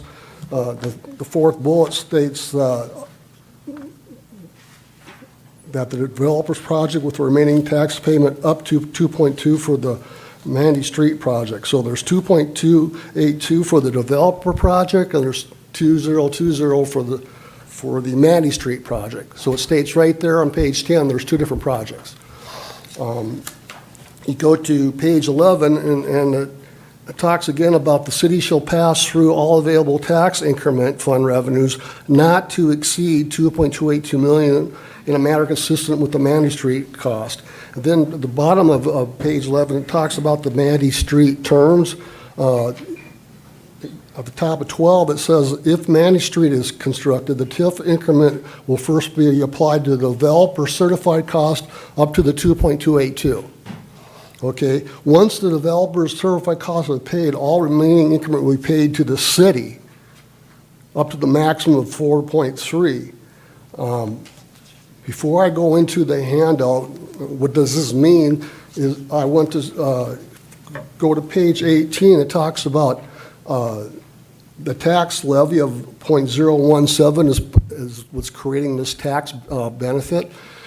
Normally, and the way the TIFs have been working is, in this example, once it reaches 2.282, the TIF is done, and then the various county, school district, and city of Mitchell begins to have that benefit, financial benefit.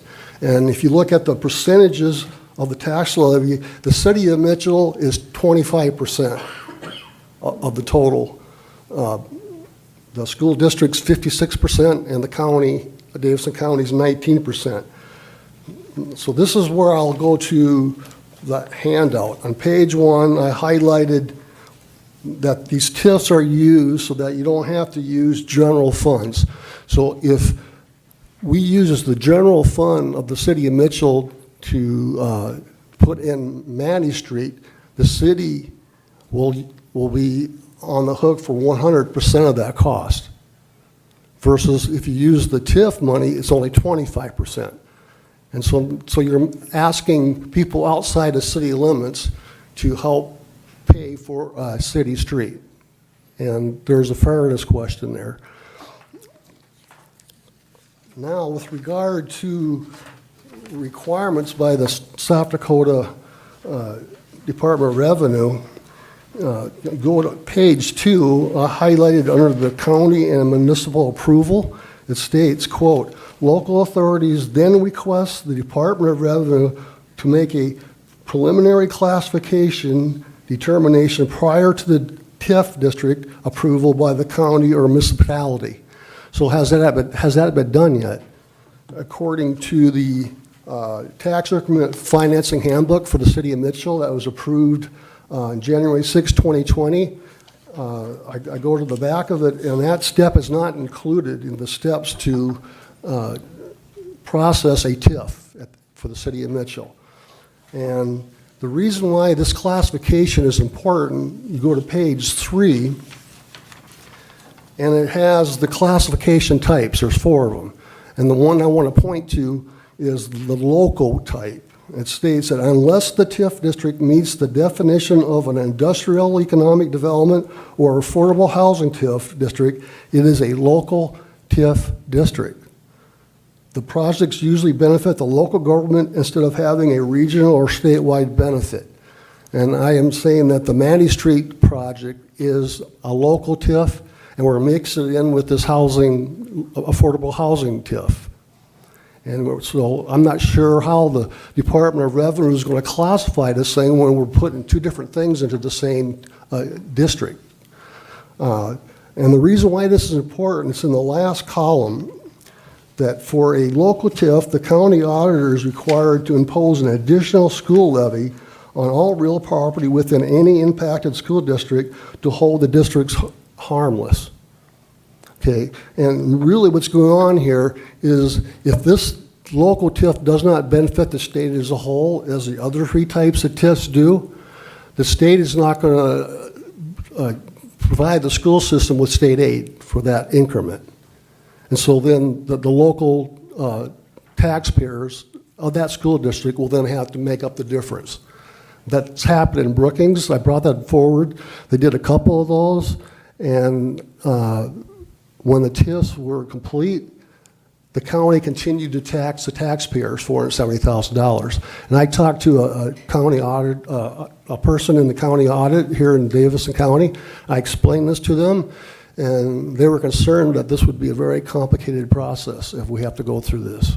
So my recommendation is you push this back to the Planning Commission, tell them to remove Manny Street south of Quiet Lane from the tax increment district, and then put this 2.282 affordable housing TIF forward back to your table, and then approve it and get this thing going. Thank you for your time. I guess one of the experts have some follow-up. All right.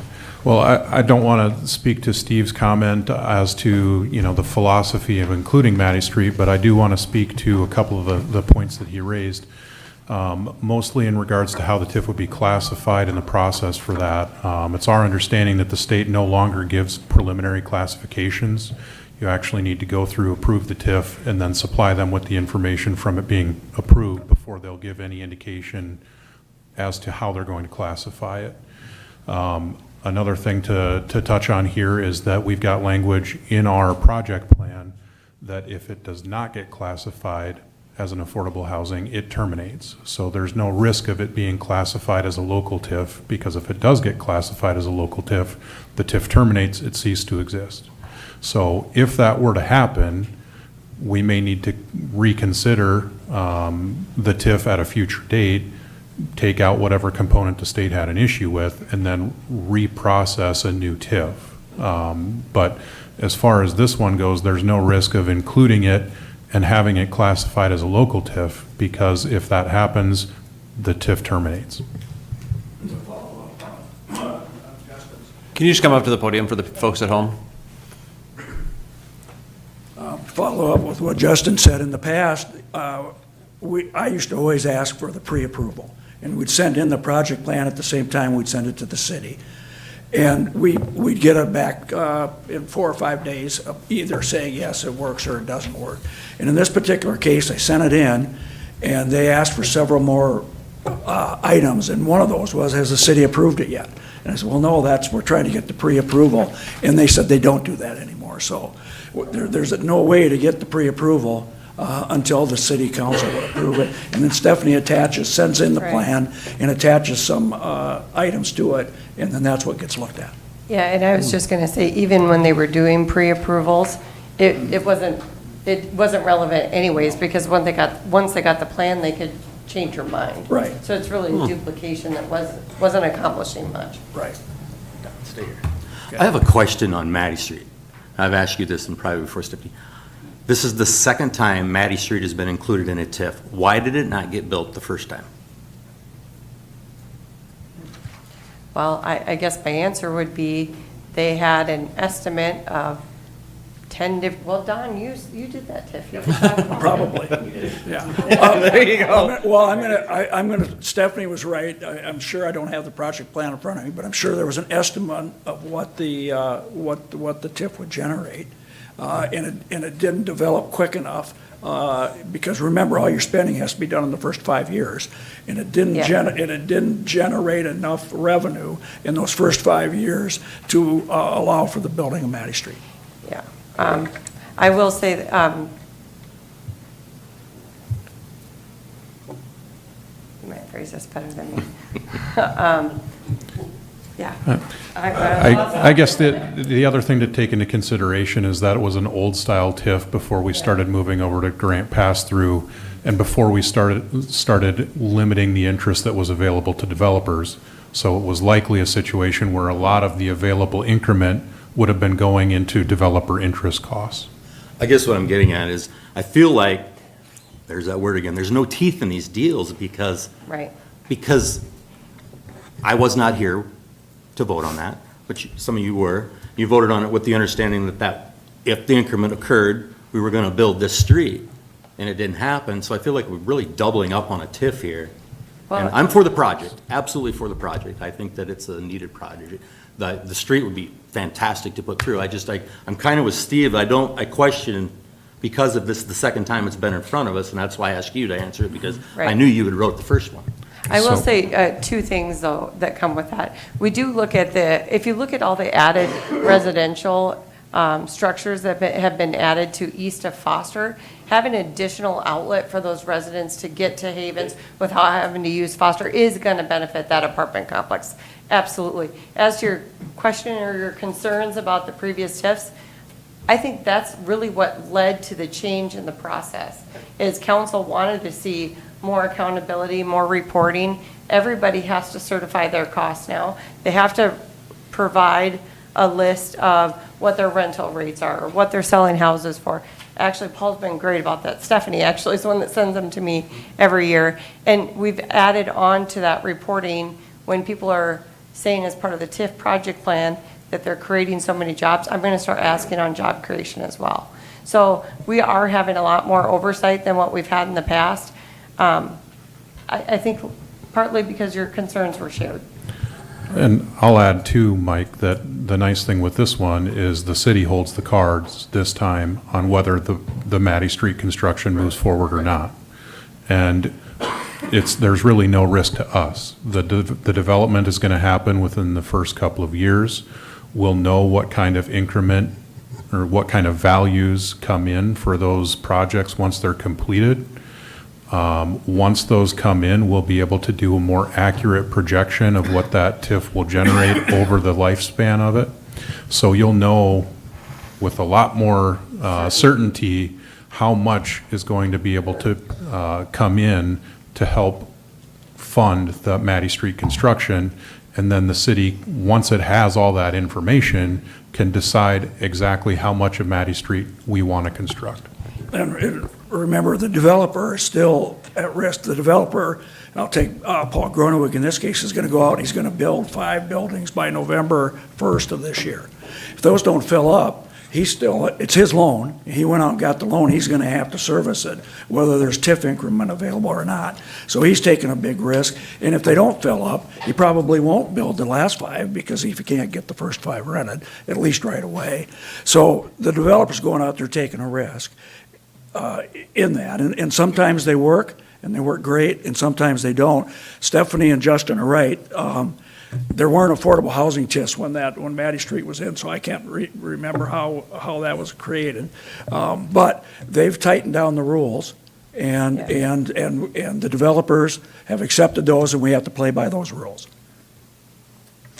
So if and when we put Matty Street in, will those property owners, where it's just a dirt trail now, will they be assessed a portion of that street, or will the taxpayer or the increment pay for all of that? That's something that you'll have to decide when that time comes. Because right now, we don't know how much is going to come in. We don't know how much of the street you'll end up wanting to do. So it's possible that it might pay for a good chunk of it. It's possible that it's only going to pay for, half of it. So that's something that the council in the future is going to have to consider and decide. I mean, the way it's set up now, it wouldn't pay for a lot of it. But we haven't taken into account any increase whatsoever in anybody's property taxes out there, which is bound to happen. And we've Or big costs, which Yeah. seem to be going down for Yes, us right now. yeah, so that could help. But there's a reason why most TIFs in Mitchell are paid off in 15 or 16 years, or is because when we figure them out for the life of them, we never build in any increase in the taxes, Yeah. and they pay off early. So, and so hopefully this is one where it comes just like it's supposed to. Prices go up, or the taxes go up, and there's money available for Matty Street. So and we should explain the reason why the internal review started the conversation with the developer is this was one of the discussion points back in 2014, 2015, when we were redoing the TIF plan because there was frustration that we didn't see this completed. So we thought it was an opportunity to, not wrong or right, but to try it again. And the developer had no issue whatsoever. He was happy to be able to accommodate.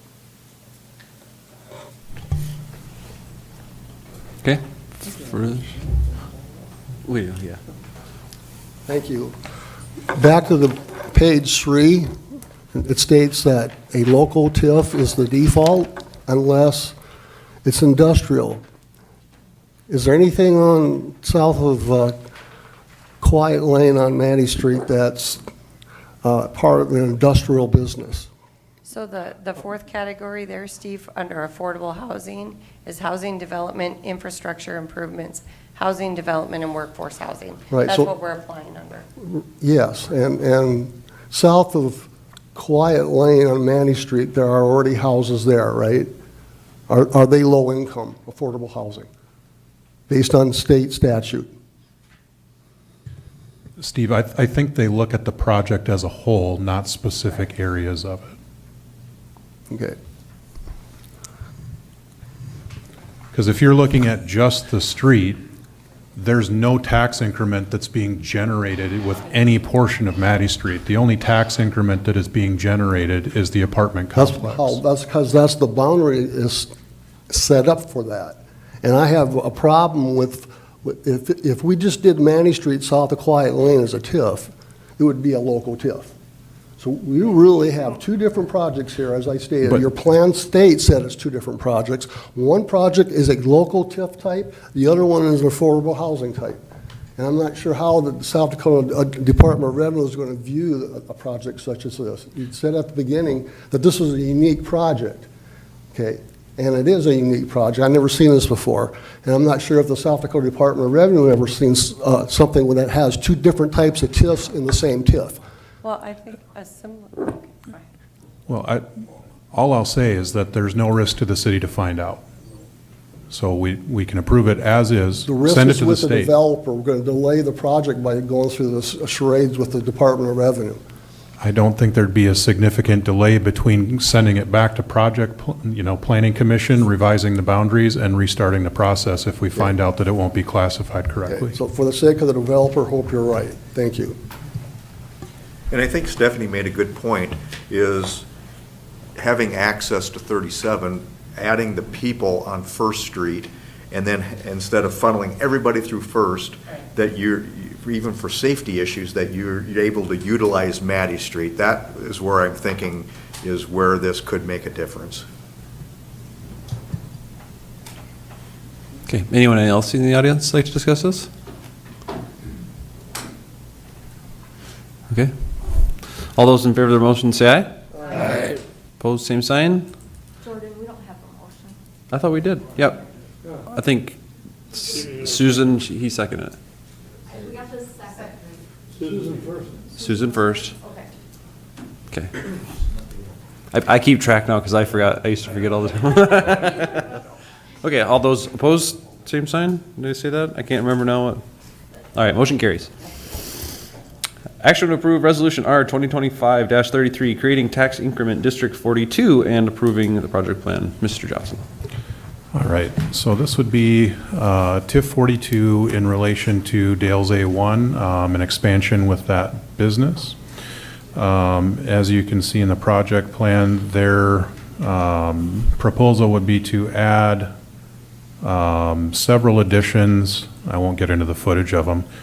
You'll see a picture of the proposed construction later on in there, but approximately doubling their base space, potential to add up to 10 new employees on top of, I believe, their existing 15, if I'm remembering correctly. Once again, staff did review the project plan, work with the developer to revise that and get it into a state where it does meet all of the statutory requirements and the Mitchell TIF handbook requirements. Legal description includes the property itself, and then there were adjacent right-of-ways that were included for any of their aprons, sidewalks, utility connections that they might need to make in the right-of-way in those locations.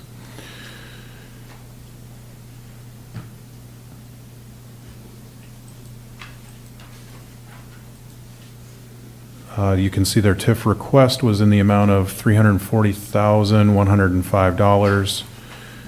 The TIF does function as a grant pass-through, very similar terms that we just discussed as far as the 20-year timeline or when the increment gets paid out, whichever occurs first.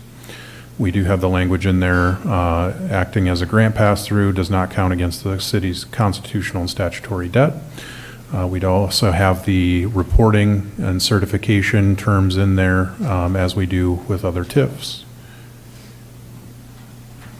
You can see going down to their project cost breakdown, that their eligible project costs came in higher than what they were requesting. Again, that's limited by what the TIF is projected to generate. So you can also see the total of their non-project costs, which are about $300,000 higher than what they have for eligible. Total investment would be up in that $1.1 million range. Their TIF generation, again, shows that would be generating over the course of the lifespan of the TIF, $340,000, which roughly coincides with the amount of their request. And I think if you want to give them a scroll down to the pictures, Stephanie, give them an idea what the improvements are going to look like. So other than that, I think covers the basics, and we can open it up to questions or further comments. So if you, maybe Don will speak to this, but if you look at the pictures, the front portion of the building would be existing, and then there's a walkway and those 6 additional bays in the rear, and I think one area to connect those that would be the expansion that they're proposing the TIF for. So 2 of the Long brothers are here, Darren and Devin. It's their second generation. Their father Dale started the business, and their sons are now in the business. I wish Roger Music was still here, because these up to 10 new jobs come with full benefits, a good enough pay that I told Darren I didn't want him telling our associates how much he was paying people at Dale's. But I mean, this is exactly what I think what Roger was kind of talking about. These are high-paying jobs, full benefits, and we can add 10 new ones to the existing 15. But but for the TIF, it won't go forward. So I don't know if you have any questions for Darren or Devin. Any questions for the developer? I'll move to approve.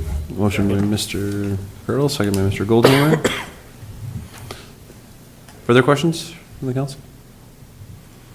Would anyone in the audience like to discuss this? Okay. All those in favor of the motion say aye. Aye. Opposed, same sign. Motion carries. Action to approve Resolution R 2025-34, vacation of public right-of-way, 16-foot alley in Bayside Overlook Subdivision, Phase 1. Mr. Jennings. Mr. Mayor and Council, we did put this in front of Planning Commission. There's no statutory requirement for it. They did recommend approval of the vacation unanimously. All the adjoining neighbors to this alley had to sign the petition, all saying that they would like this vacated.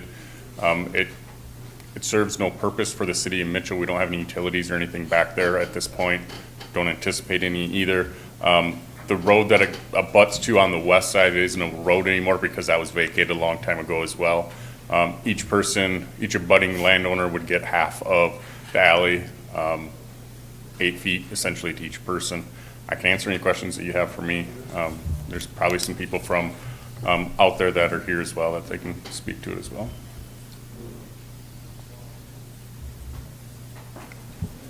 Move to approve. Motion by Mr. Goldhammer. Second by Mr. Smith.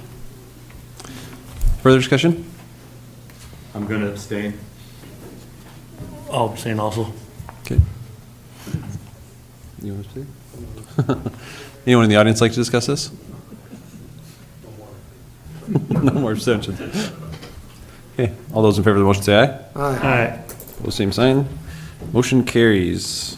Action to approve resolution R 2025-35 plot of, as shown on the agenda. Mr. Jenigas. Mr. Mayor and Council, Planning Commission recommended approval of this unanimously. They're doing some estate planning in this area.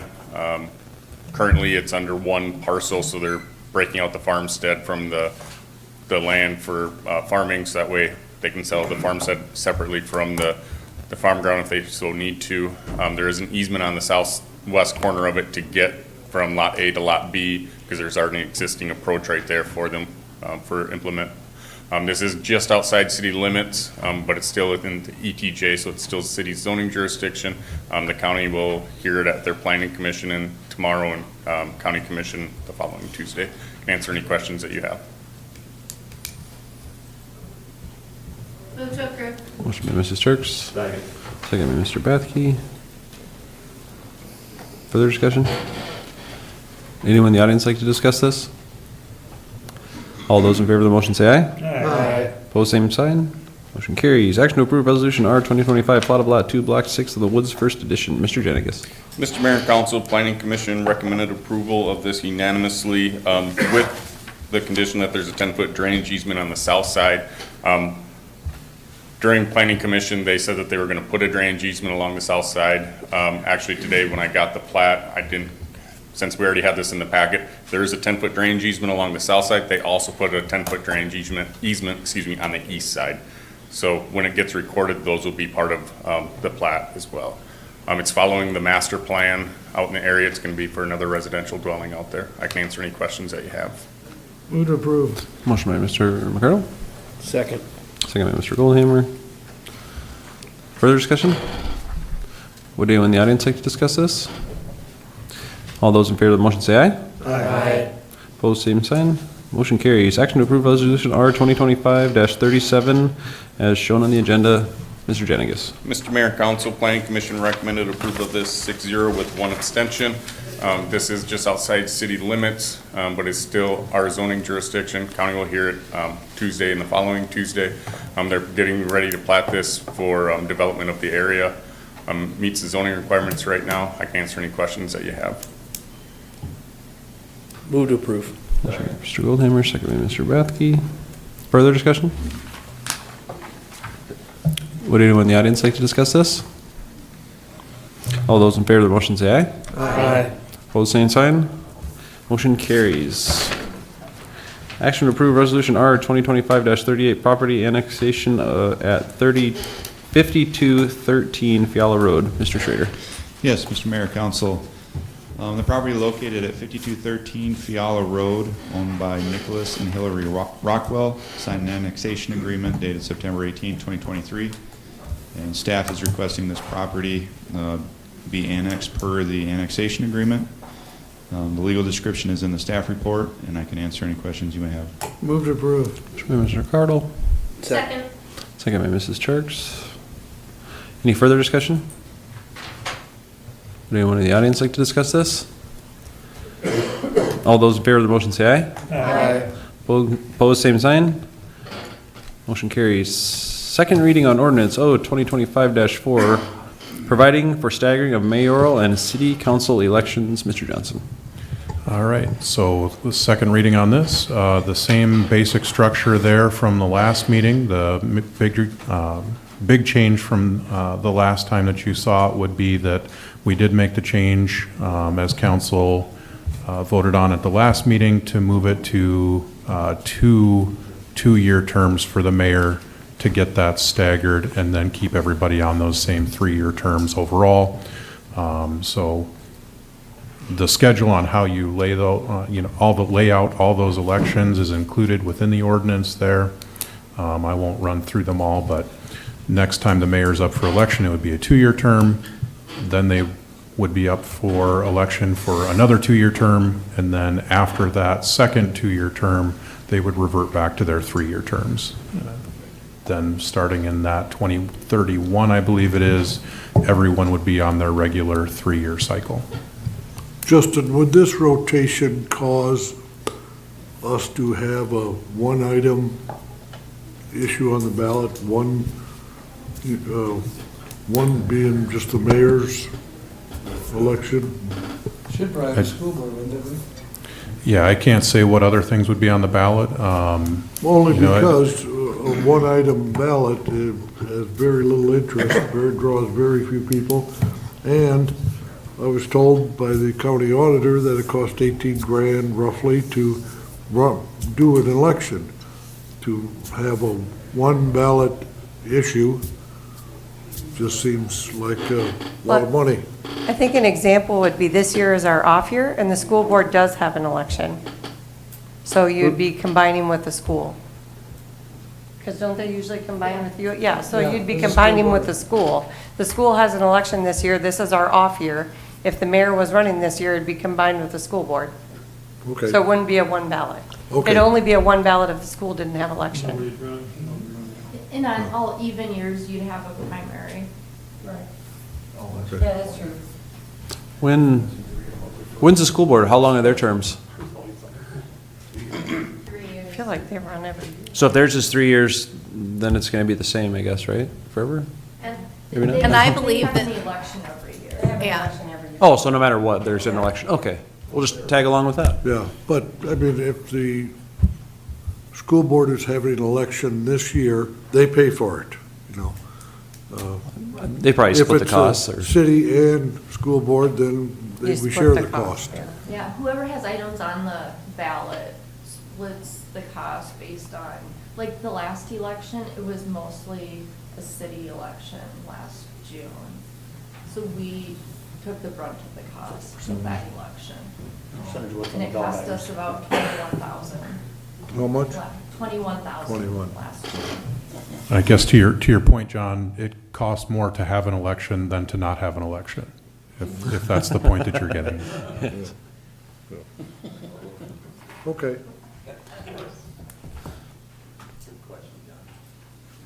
Okay, looking for a motion? Oh, you're looking for a motion? I am. I will move approval of that. Motion by Mrs. Sharps. Second reading. Second reading. Marty, second on second. Second by Mr. Brewington, second on second. Okay, any further discussion? Would anyone in the audience like to discuss this? Okay, all those in favor of the motion say aye. Aye. Opposed, same sign. Move to adopt. Second. Motion to adopt, we got a second. Further discussion? Would anyone in the audience like to discuss this? Okay, roll call. Barrington. Aye. Bathke. Aye. Sharp. Aye. Smith. Aye. Sabers. Aye. Oldhammer. Aye. Josher. McCardle. Aye. Motion carries. Motion to enter into executive session according to SDCL 1-25-2 for negotiations. So moved. Motion by Mr. Goldhammer, second by Mr. Barrington. All those in favor of the motion say aye. Aye. Opposed, say sign.